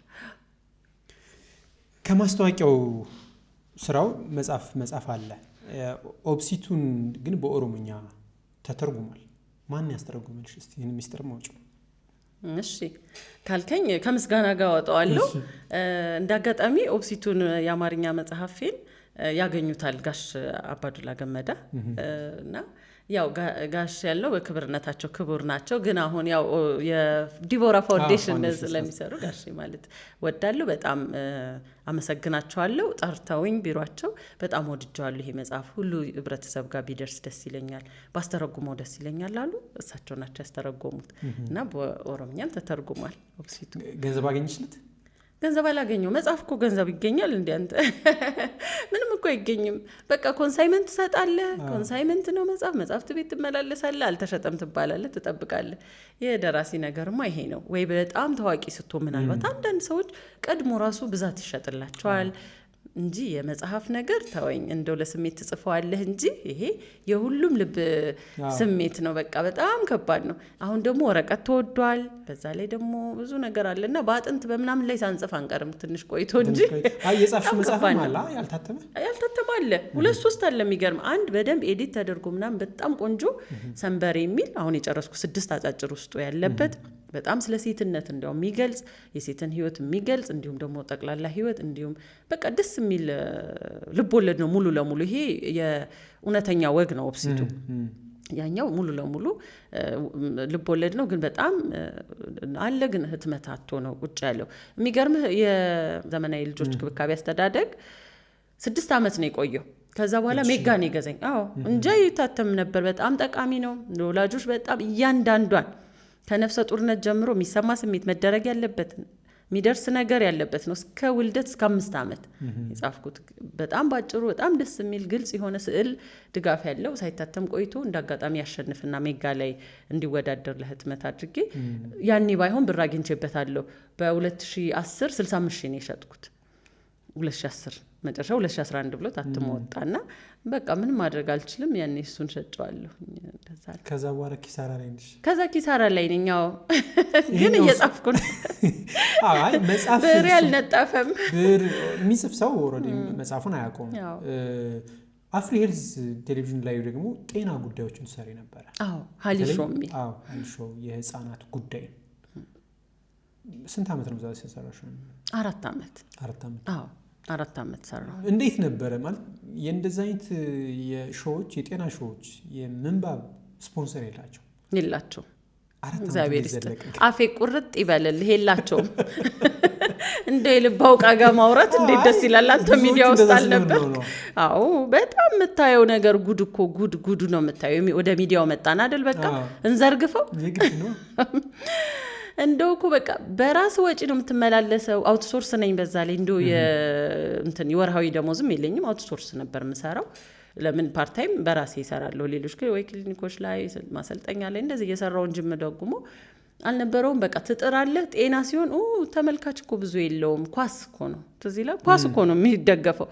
ኳስ ወይ ደግሞ የሆነ ድራማ በጣም የሚስብ ካልሆነ የጤና በተለይ የህፃናት አስተዳደግ እነዚህ በቃ ጥሩ ነው ወይ ለሀገር ጥሩ ነው ምናምን ይሉሃል። ማርኬቲንግ ስትሄድ በየድርጅቱ ወይ ጥሩ እየሰራሽ ነው በርቺ፣ ግን አይ ሌላ ነገር ደግሞ ከጎን ቢዝነስ ብትሰሪ ይሻላል ምናምን ያውቁታል። ራሳችሁ እስቲ አርጉኝ እስቲ እናንተ እኮ ስታረጉ ነው የሆነ ትንሽ ነገር እንኳን ጠጠርጣሉ ስትል እስቲ ደውልሻለሁ። ያው ስልኩ አይመለስም ያዝ ይዟል። የታወቀ ነው እንደዛ። ጥርሴን ነክሻልኩ 4 ዓመት ግን በ4 ዓመት መሀል ማመስገን ምፈልገዋለ ካምቤቢ 8 ወር ወደ 1 ዓመት ያህል ስፖንሰር አረገኝ። እሱም 2 ዓመት 3 ዓመት 2 ዓመት ከሰራው በኋላ በነፃ ከሰራው በኋላ ስፖንሰር ነሱ የተወሰነ አድቨርት ስፖት ማስኬት ጀመሩ። እንዲሁም ኤስቢኤች የስፓይናል ኮርድ እንትን የነርቭ ዘንግ ችግር እክል ያለባቸው ይሄ ሃይድሮሴፋሊክ ወይም ውሃ ጭንቅላት ላይ የመቋጠር ልጆች እነሱን ሰብስባ የምታሳድግ እነሱ የምትረዳ ቤዛ የምትባል ወይዘሮ ቤዛ በጣም ነው ማመሰግናት። እሷም ትንሽ የተወሰነ የ1 ወር ነው ምናምን 2 ወር ግን ስቲል በቃ ይሻላል የለ ማለት ያ ስፖንሰር እንደዛ አረገች። ስፖንሰር አርጋኒ ላይ ይሄድ ነበር። በጣም ያላነሳውት ኢሹ የለም። ያልመጣ ታዋቂ ሐኪም የለም።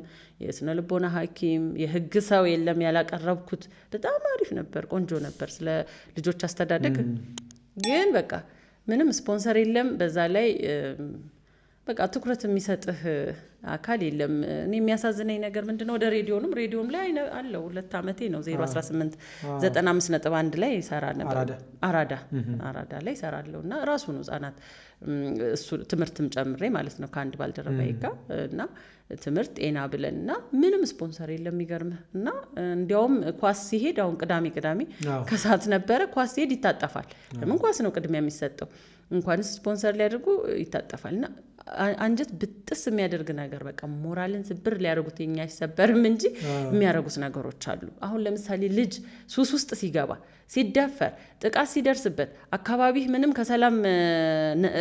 ከሰላም ነፃ ሲሆን ግጭት ሲኖር ምን ሲኖር ወላጅ እንዴት እናንተ እያላችሁ የተማረ ሰው ስለ ማህበረሰብ እንትን እያላችሁ እንደዚህ ሚዲያው ይላል። እሺ ስፖንሰር ሲያደርግ የነበረው ማንን ነው?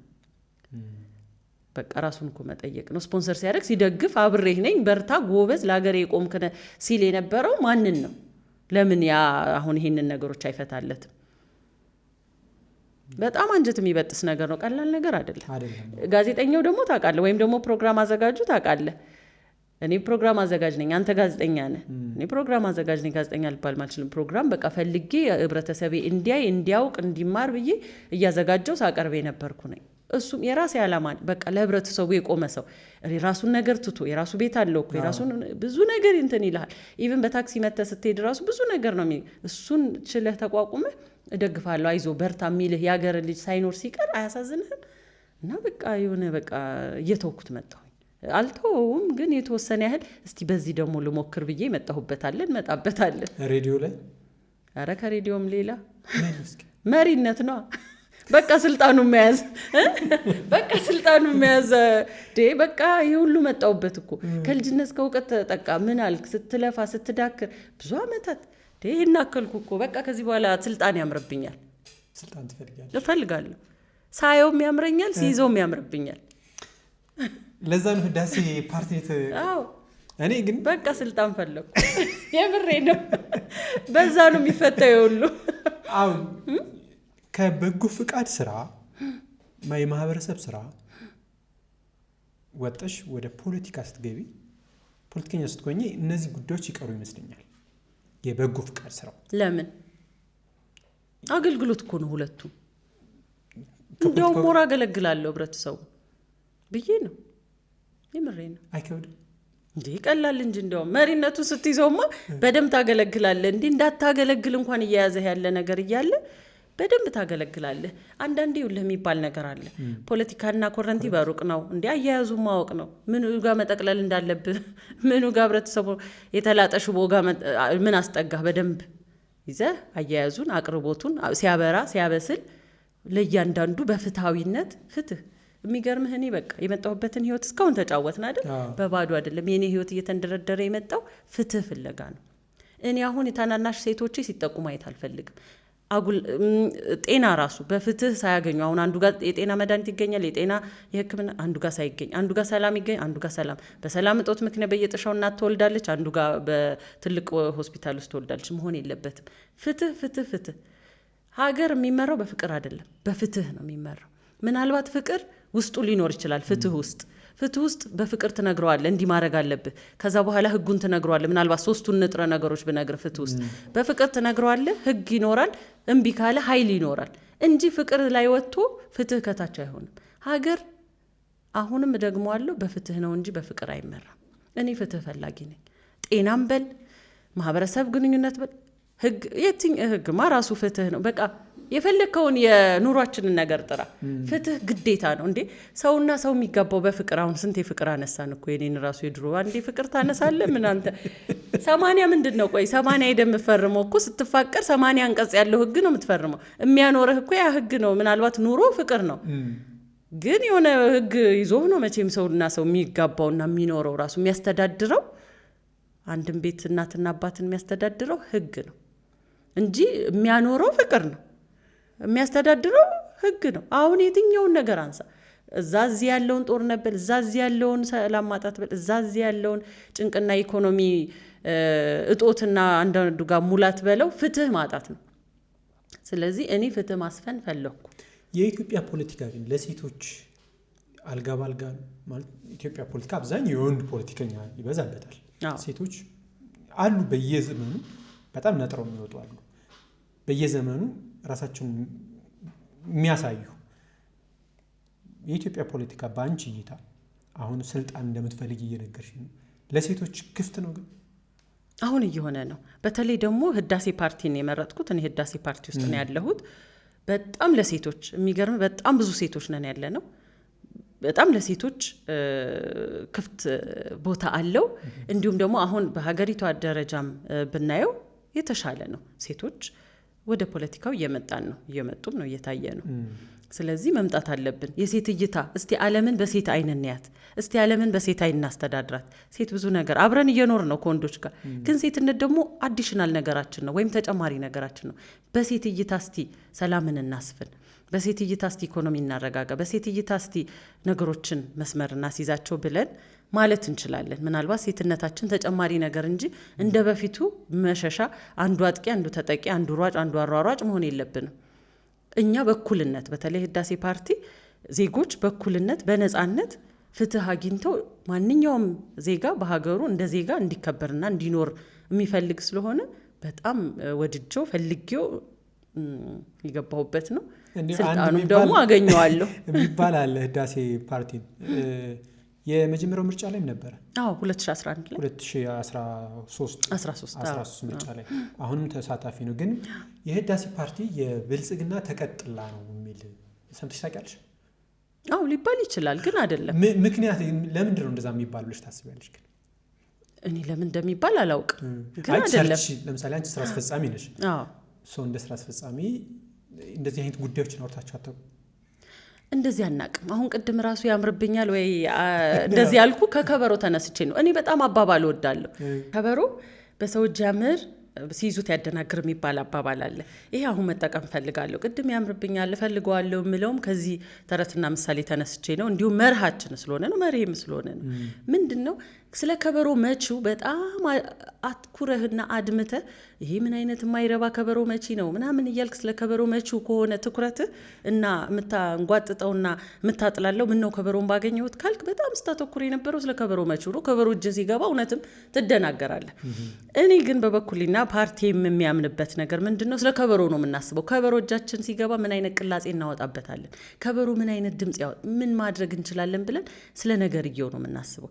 ስለዚህ ያ ሲጠበብበት ውስጡ ሲገባ እንዴት ማድረግ እችላለሁ፣ እንዴት እጠቀመዋለሁ ሲል የነበረ አይከብደውም፣ አይደናገርም፣ ያምርበታል። እንዲያውም ሰው ነፍስ ነው በቃ ያልደረሰበት ስቴሽን ላይ ወይም ያልደረሰበት ሰማይ ላይ የሚያንሳፍፈው ማለት ነው። ነፍስያ ሁላ ያስደስታልና ያንን ነው የምለው እኔ። ምናልባት ለዛ ነው ይሄ ምን አለ ያ ምን አለ እንደዚህ ለኢትዮጵያ ማንኛውም ሰው ይስራ። እኛ አላማችን በሰላማዊ ትግል የኢትዮጵያን ከፍታ እናረጋግጣለን ነው። ሰላማዊ ትግል ስንል ትግል አለው ውስጡ፣ ግን በሰላም ነው የምንታገል። ሁሉን ነገር ያ እንዲሆነ የሚለውም ሰው ይመለከተኛል። የዛ ሰው በሰላም ወጥቶ የመግባት ኢኮኖሚው የመረጋጋት ማንኛውም የምትለው የግብርናው፣ የትምህርቱ፣ የሁሉም የሰው ልጅ ህልውናው የመኖር በሙሉ ይመለከተናል። ስለዚህ በመጠፋፋ በመሰዳደብ በመጠቋቆም እንዲያሉኝ አላሉኝ በመሸማቀቅ አንገብ በመድፋት ሳይሆን እምሰራው ምንድነው ብሎ ትኩረታችን በሙሉ ያለው እምንሰራው ምንድነው ልዩነት የምናመጣው ምን ልዩነት አምጥተን ማሻገር እንችላለን የሚለው ላይ ነው በጣም ትኩረታችን የሚገርም። ለዛ ነው ላሉባልታም ለየትኛውም ወይም አሁን ስላለው ነገርም ብዙ ለማጥላላት ወይም ደግሞ ብዙ ለማቆለጳጰስም ጊዜ የለለን። እኛ የምንፈልገው ሲሆን ምን ማድረግ አለብን የሚለው ላይ ነው። እጃችን ሲገባ የመሪነቱ ሁኔታ እንዴት ነው የምናደርገው? የሚገርም የተሰባሰብነው እዛ ውስጥ በሙሉ ብዙዎቻችን በጎ ፈቃድ ውስጥ የነበርን ብዙ ሙያ ያለንን ብዙ ሴቶች ነን። እንደገና ደግሞ ብዙ አይነት በቃ ሁሉንም አካቶ ምስላለን። የአካል ጉዳተኞች አሉ። በቃ ሁሉም ሰው ሆኖ ውስጡ መክሊት ያለበት በልዩነት ይችን ዓለም እያጣጣማት ያለው በሙሉ በዛ ላይ በሙያዊ እውቀት ይሄ በቀለም ትምህርት ብቻ በኑሮ ያጣጣመ ራሱ ነው ያለ ነው እና ማኒፌስቶንም ስናዘጋጅ ከመስራቾቹም ውስጥ ነኝ።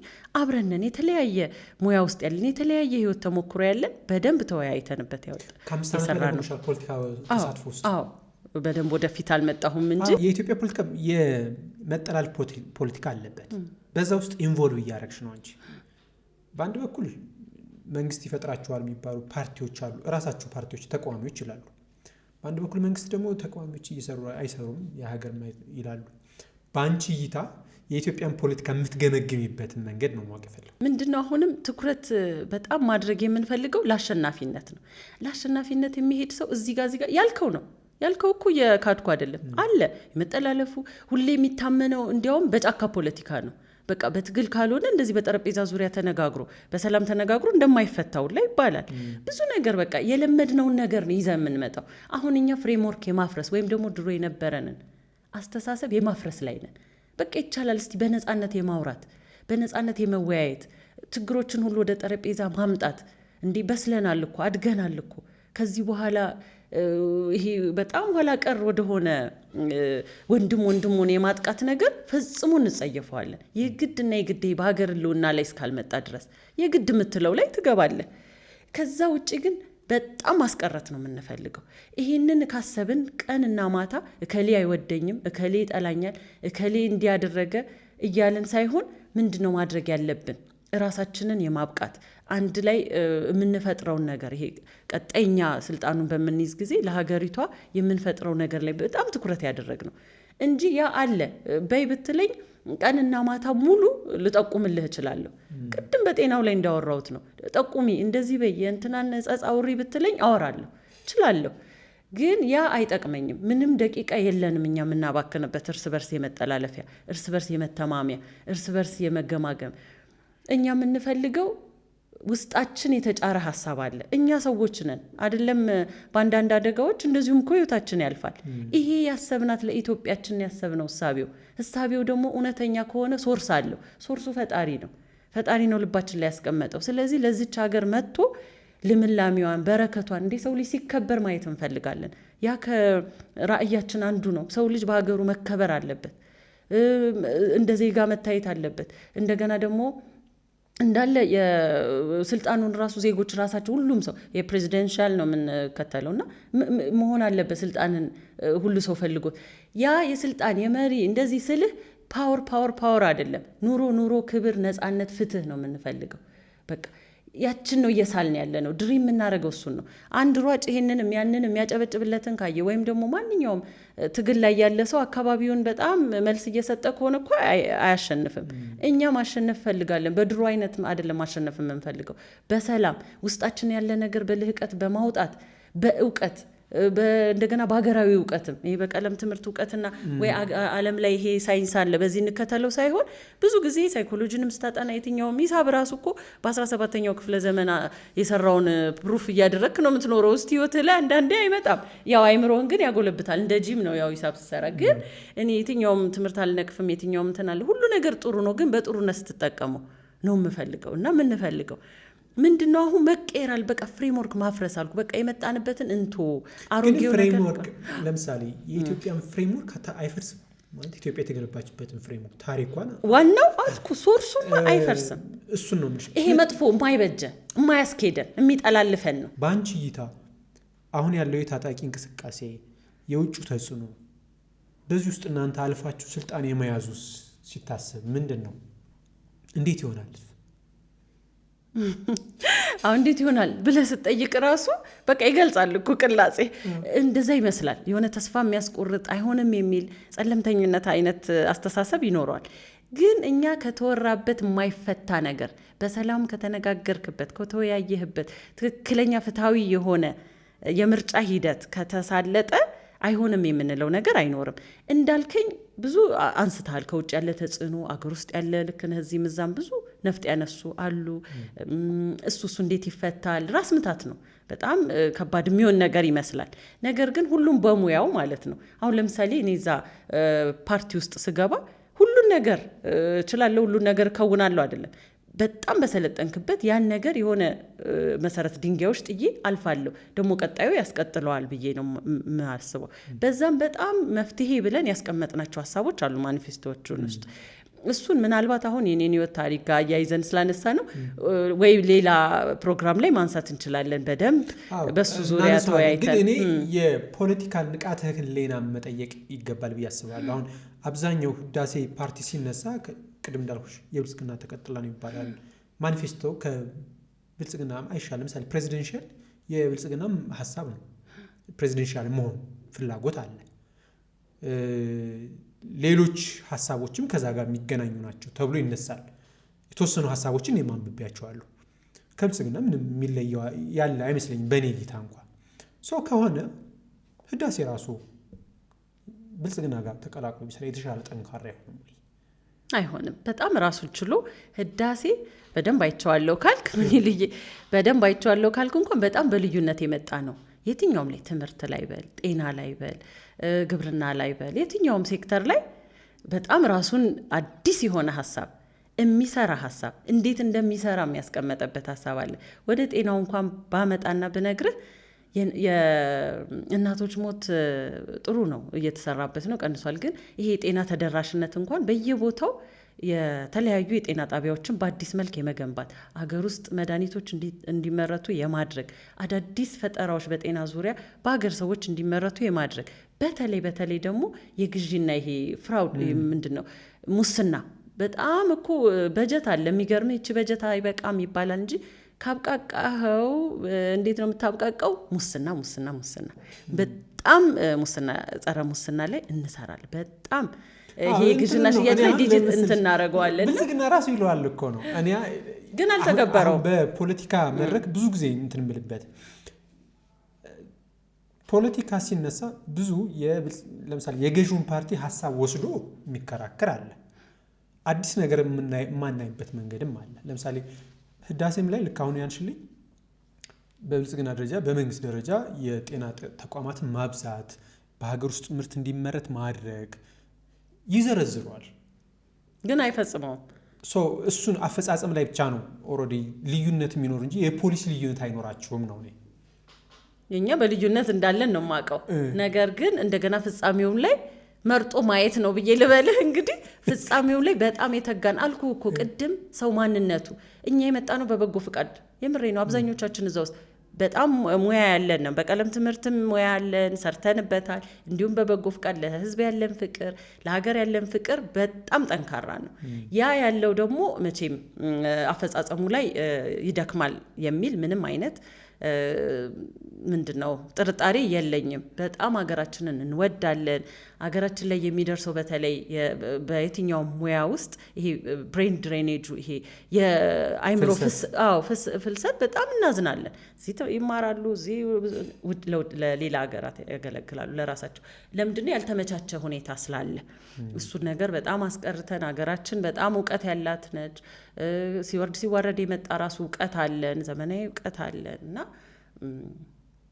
ወደፊት ምን መሆን ነው የምትፈልጊው በምርጫ ብታሸንፊ ብዬ ልውሰድ ምን መሆን ትፈልጊያለሽ ሴቶችና ህጻናት ላይ እኔ እኮ ራሴን ሰጥቻለሁ፣ መክሊቴን አግኝቻለሁ።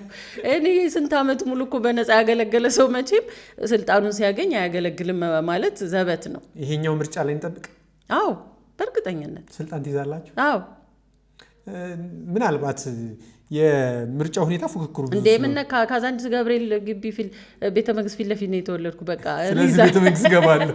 አዎ የሚገርም እሷ ቢጫ ፎቅ አልፈርስ ብላ ብታይ እንደው አሳዘነችኝ የምር። እኔ ስለተወለድኩ ሰው ሁሉ የፈረሰች ጊዜ ሰው ሁሉ እውነት ያለቀሰለት እንደ ህዝብ ያለቀሰለት ፎቅ እሱ ነው። እምቢ ያለች ታገለች። በቃ የድሮ ፎቅ ስለሆነች ነው መሰለኝ። በቃ ታግላ በቃ ሰው ሁሉ ቁጭ ብሎ ነበር ያለቀሰው። የሚገርምና እኔ አልሄድኩም፣ ግን ቤተሰቦች ሄደው አይተዋል እና እንደዛ አዝነዋል። እንደው ሚዲያ ላይ ስንመጣ ደግሞ ኧረ እንደው ቅድም ጨዋታ ያነሳዋል። የእናንተስ ነገር ይነሳ። ይሄ ሶሻል ሚዲያ ላይ ስሰራ ከሚዲያ ጋር የሚያያዝ የገጠመኝ ማለት ነው። በአንድ ተምብኔል ማለት ነው 1 ሚሊዮን ብር አጥቻለሁ። ታምናለህ? የምር ለዚያውም አሁን ብትመታው በ2000 ከ4 አመት በፊት በቃ ሳይቀየር ማለት ነው። በ3 እጥፍ ስንመጣ 3 ሚሊዮን ብር ብቻ። እኔ እንደውም 10 ሚሊዮን መስሎኝ ነበረ ላካፍት ነበር የምር በአንድ ተምብኔል። እና አንዳንዴ ሶሻል ሚዲያ ላይ ሰው ይስባል ተብሎ የሚወጣ ነገርም እንትን ብታረጉ ደስ ይለኛል። እውነት ያጋጠመኝ የኛ ቲቪ ላይ የኛ ቲቪ ሰራ ነበር ባይ ዘ ወይ ካፍሪ ሂልዝ በኋላ እሱን አላጫወትኩም መሰለኝ። እዛ ላይ ዩቲዩብ ላይ ምሰራለው ለማርኬትም ኃላፊ ነበርኩ እዛ ላይ። እና ምን አጋጠመኝ መሰለህ የሆነ ስፖንሰር አገኛለሁ ከደቡብ ኮሪያዎች ጋር እዚህ መጥተው ስለ ሰላም ዙሪያ በህፃናት ዙሪያ መስራት ይፈልጉ ነበር። ፊልምም የኮሪያ ፊልም ያስተላልፍ ነበር የሆነ ሰዓት ትንሽ ያስተላልፍ ነበር። እና ኮንታክቶቼ የኔ ነበሩ እንዳጋጣሚ እነሱ ሰዎች እና ለዛ ብለው መጡ 2 ኮሪያውያን ከናስተርጓሚያቸው አንድ መንገድ አድርገው መጡ፣ ጎበኙን፣ እሻሉ እንትኑን እየተወያየን ፕሮፖዛሉ ተሰርቶ ነበር። ሻሎም ኢትዮጵያ የሚል ሰርቼ ህጻናት እንዴት እንደሚሆን 1 ሰዓት እንወስዳለን ለ1 አመት ነው የሚሆነው ናም ብለው ከዛ መሃል ላይ የሚሆነውን ኢንተርቪው ብዙ ነገር አውርተን ጨርሰናል። ኢቭን ከዛ ድረስ መጥተዋል። ከዛ ማታ አርብ ማታ በወር የአርብ ምሽት የኛ ምሽት ብለን ካፒታል ሆቴል የምናዘጋጀው ልክ ይሄ እንደ በፊት የግጥም ምሽት ይወጋል አይደል እንደሱ አይነት ዝግጅት ነበረን። በወቅቱ ታላላቅ በየትኛውም ሃይማኖት አባቶች ይጋበዛሉ፣ የፖለቲካ ባለሙያዎች ይጋበዛሉ፣ የተለያየ ህብረተሰብ ይጋበዛሉ። በጣም ደስ የሚል ምሽት ነበር በወቅቱ የምናዘጋጀው። እና ያ እዛ ፕሮግራም ነበር። እንዳጋጣሚ የመጡ ጊዜ እንግዶቻችን በቃ እሺ ብለው በቃ ሊከፍሉ ብለው 1-2 ቀን ቀርቶታል። በቃ በሰላም ዙሪያ የተወሰነ ነገር ቢናገሩ መድረኩ ላይ ተባለ እና መድረኩ ላይ ንግግር አድርጉ። ያው ባስተርጓሚ ማለት ነው በኮሪያኛ እንደዛ አወሩ። በጣም ደስ ይል ነበር። ከዛ ፖስት ተደረገ በንጋታው ምናምን አይነት ነገር ፖስት ተደርጎ አላየሁትም። ማታ ላይ ነው። ከዛ የውጭ ስልክ ምናምን ይደውላል የኮሪያ እንደዚህ በቃ 6 ሰዓት 7 ሰዓት ላይ ይጮሃል ስልክ። ከዛ ተነስቼ በጣም ደነገጥኩ። በቃ በጣም ይደውላል። ከዛ ስመልስ በቃ በጣም ነው እንትን የሚሉት ማለት ነርቨስ የሆነ ነገር ነው እንትን ማየው ምን ተፈጥሮ ነው አልኩ።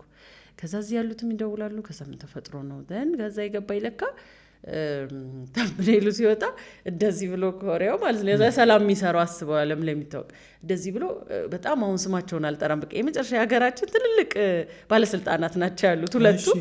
ከፋፋዩ ማን እንደሆነ አውቄያለሁ ይላል። የምሬን ከፋፋዩ ማን እንደሆነ አውቄያለሁ ምናምን ይላል። በቃ ይሄው ምናምን ብሎ በቃ ደንግጬ ለመክፈት ራሱ ደነገጥኩ። እንዴት እንደዚህ ሊሆን ቻለ? ወዲያው 7 ሰዓት ሆኗል ኦልሬዲ ምስል በቃ ስደውል ቢሮ ምናምን የቢሮ ሰዎች ማለት ነው ኤዲተሮች ወይም ያን የሚያዘጋጁ በቃ የሉም። በቃ ኳስን የወደድኩት ያኔ ነው። እግር ኳስ መኖር ማንቸስተርና ምናምን ጨዋታ ነበር።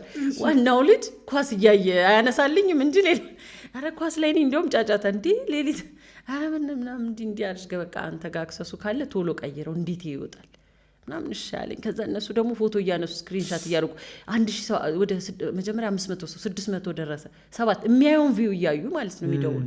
በቃ ያስጨንቃል እኮ በጣም እንደዚህ እንትን ያልከው። ከዛ እንደምንም ቀየረልኝ። ከዛ ቀየረውና እንትን ብሎ ደሳ ሌላኩ ግን በጣም አዘኑ። ይሄን ሁሉ ሰው ላይ አይቶታል እንዴት እኛ እዚህ ላይ በጣም ተቃራኒ ነው። አረኛ ከስር እኮ የሚያወራው ደግሞ ጽሁፉ እኮ ስለነዛ ባለስልጣናት ነው። እዚህ ጋር ግን ብሎ ደስ እንዲለው እንደዚህ በቃ እንዴ እንኳን በንጋታው እንደውም እኔ ኮሪያዎች ደግሞ ካራቴ ይችላሉ አላየሽውም ነበረ አላየሁትም ነበረ። እኔ አላየሁትም። ያን ፕሮግራም የሚይዘው ሌላ ሰው ነው። እኛ ምሽትን የሚያዘጋጀው የነበረው ግሩፕ እንትን ሌላ ሰው ነው። እኔ እኮ እነዚህ እንግዶቼ ናቸው መቼም ፖስት እንደሚያደርጉትም አልነገሩኝም ቢሮ ላይ። ግን በንጋታው ገባለሁ፣ ሌሊት ነው ፖስት ያደርጉት። ለምን እንደሆነ እንደገና የኔ አይደለም ፕሮጀክቱ። የኔ ፕሮጀክት ይሄ ከነሱ ጋር የምሰራው ነው። ግን ይጋበዙ ሲል የድርጅቱ ባለቤት እሺ በቃ መድረኩ ላይ ስለ ሰላም ያወሩ፣ እንደ እንግዳ ናቸው አወሩ። እንትኑ ላይ እኮ አለ ሲያወራ እስካሁን ዩቲዩብ ላይ ብታዩኝ ዩቲዩብ ላይ ጥሩ ነገር ባስተርጓሚ እያወራ ማለት ነው። እኔ እንደውም በንጋታው ምን ይደርስብኛል ብዬ ካራቴም ይችላሉ መቼም ኮሪያና ቻይና እንደ ይዘርሩኛል ብዬ ነው እውነት መስሪያ ቤት በቃ ጥሩ ቱታ ምናምን ለበስኩ ስዘረርም ጥሩ ለመሆን የምሬ ነው። ምን ይሉ ከዛ በቃ እንኳንስ 1 ሚሊዮንማ ተወኝ፣ ዘጉኝ በቃ እንዶ ዞር ብለው እንትን አላሉ። በቃ ዞር ብለው በቃ ይቅርታ እስክጠይቃቸውማ እንትን አላሉ። ይቅርታ በኮሪያኛ ምን እንደሆነም እንጃ እንደው እውነት አላውቀውም። እንደው እሱን እንኳን ተለማምጄ ይኸውልህ እንደሱ መሆን አለ። ሌላስ እሺ የገጠመኝ እንደዚሁ ደግሞ በጣም እንደው ከጥሩ ሰው ደግሞ ያለያየኝ ይኸው ተምብኔል የሚገርም በጣም ጥሩ ሰው ለዚያው 20 እዚህ ሀገር ላይ አሁን እንዲያውም 10 ምናምን ቀርቷል። ሌሎቹ ወደ ውጭ ሀገር ሄደው የሰርጅን ነው። ከሰርጅንም የህፃናት ፔዲያትሪክ ሰርጅን የህፃን ብቻ ሰርጅኖች 20 ነበሩ። እንዲያውም አሁን ወደ 15 ምናምን ከሱ ውስጥም ጎበዝ ልጅ አለ በዋንጫ የተሸለመ ወርቅዬ፣ ዶክተር ወርቅዬ እንደው በዚህ አጋጣሚ ይቅርታ በጠይቁት እሱን ጋብዣው ህፃን ልጅ ኦፕሬሽን ሲደረግ ምንድነው ወላጅ ምንድነው በቃ ዲቴል ደስ የሚል ኢንተርቪው ያደረኩት። እሱንም እንደዚሁ የራሴ ነው በደንብ ኤዲቲንግ ምናምን አይቼው ጨርሼው ምናምን ነው የሄድኩት። ተምብኔሉ እንደዛ እንደሚወጣም ሌላ ነው ሲሰራ ያየሁት ቃል ላይ። አንዳንዴ ያው ለገንዘብ ሲባል የሚሰራ ነገር ደስ አይልም እና እሱም ምን ይወጣልሃል እሱ አለ በደንብ ትልቁ ፎቶ። ከዛ ከስር እንትን ቤተክርስቲያኗ ማን እንዳቃጠለ ምናምን የሚል በትልቁ አለ። እንደዚህ አይነት ነገር ተጽፎ እንደዚህ ማን እንዳለና ማን እንደጨፈጨፈ ምእመኑ ምናምን ይላል። በጣም ያስደንቅጣል። በዛ ደውሎ በቃ አዘነ። እንዴት እንደዚህ ታደርጊያለሽ? እንዴት እንደዚህ ምናምን አለ ወይ በጣም አዘንኩ። ተቀየረ ግን ስቲል አዘነ በቃ።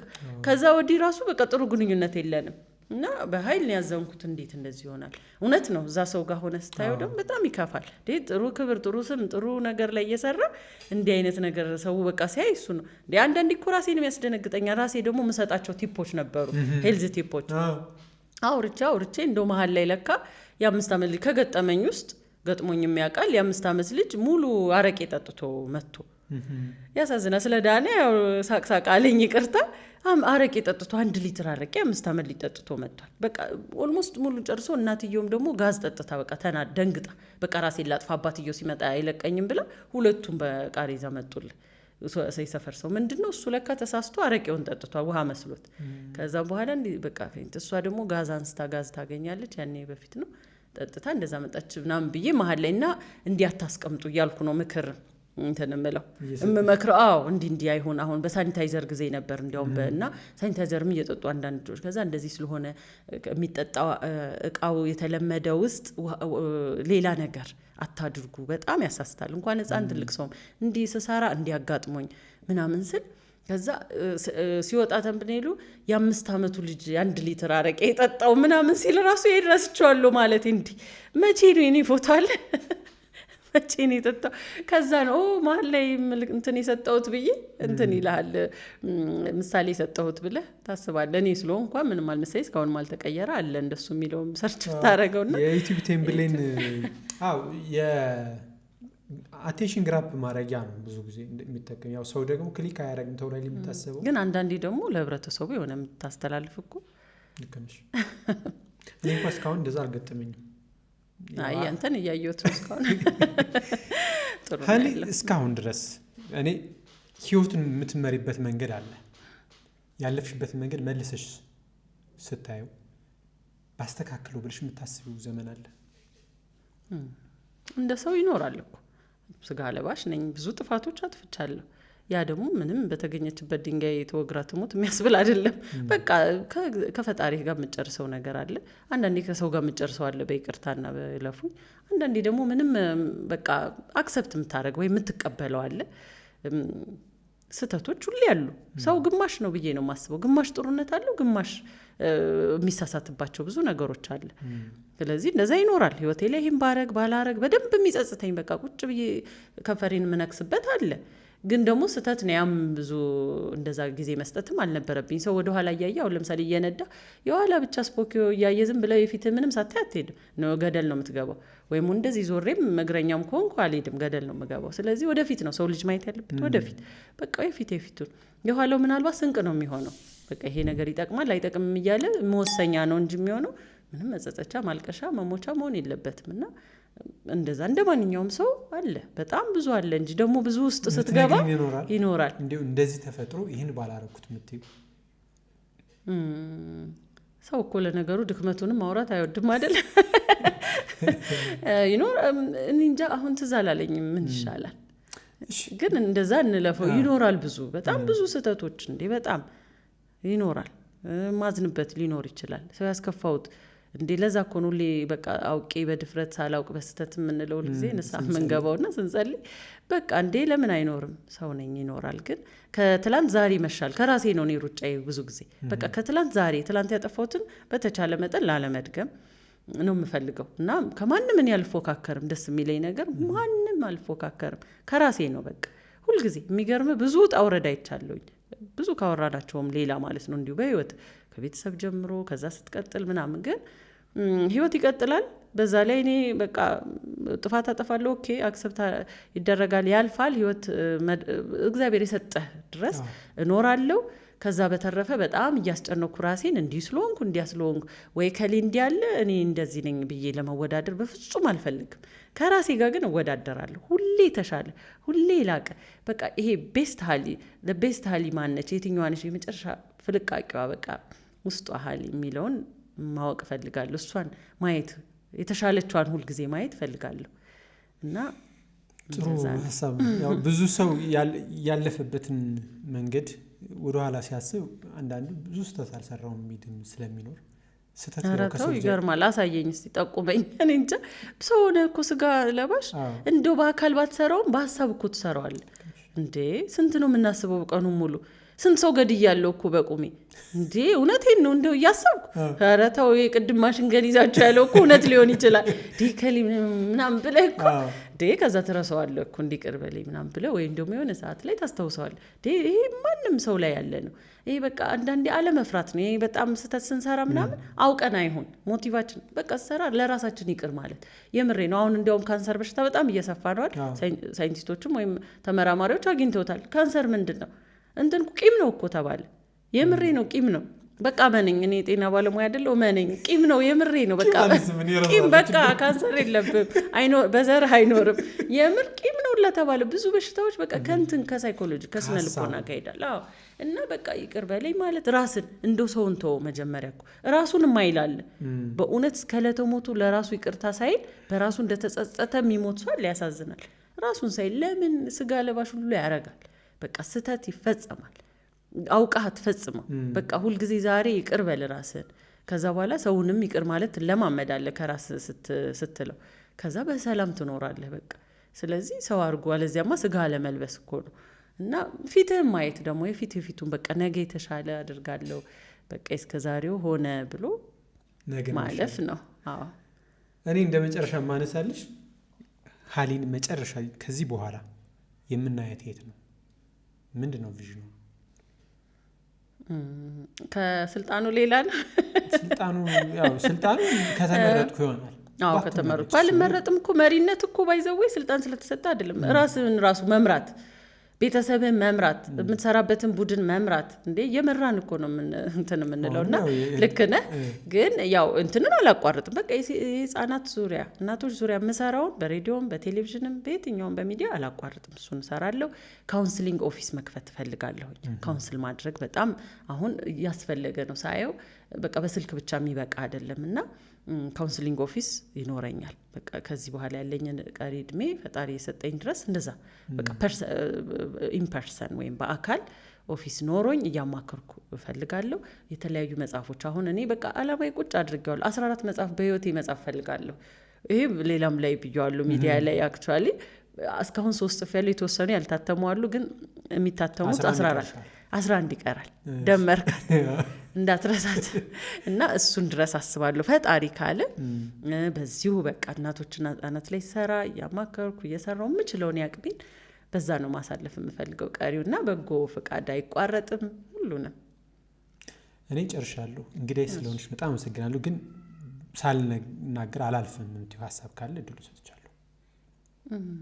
እጅግ አድርጌ አመሰግናለሁ። ምን ይሉ ፖድካስትን የምሬ ነው እንግዳ አድርገህ ስለጋበዝከኝ በጣም ከልቤ አመሰግናለሁ። አንተንም በግለሰብ ደረጃ አመሰግናለሁ። ምን ይል መልካሙን ሁሉ እመኝልሃለሁ ለፖድካስት። በእውነት ሲደግፉኝ የነበሩት ቤተሰቦቼ፣ ጓደኞቼ እዚህ ሐረርም ያሉት እንዲሁም ደግሞ በቃ እኔ ከሌ ብል ገባ አንዱን ጠርቶ ስለሚሆንብኝ በጣም ሁላችሁንም አመሰግናለሁኝ በሚል ባጠናቀቅ ደስ ይለኛል። እንግዲህ ህዳሴ ፓርቲን ምረጡ። የፖለቲካ ፖድካስት አይደለም፣ ሞባይል ነው። የኔ ፖድካስት አይደለም።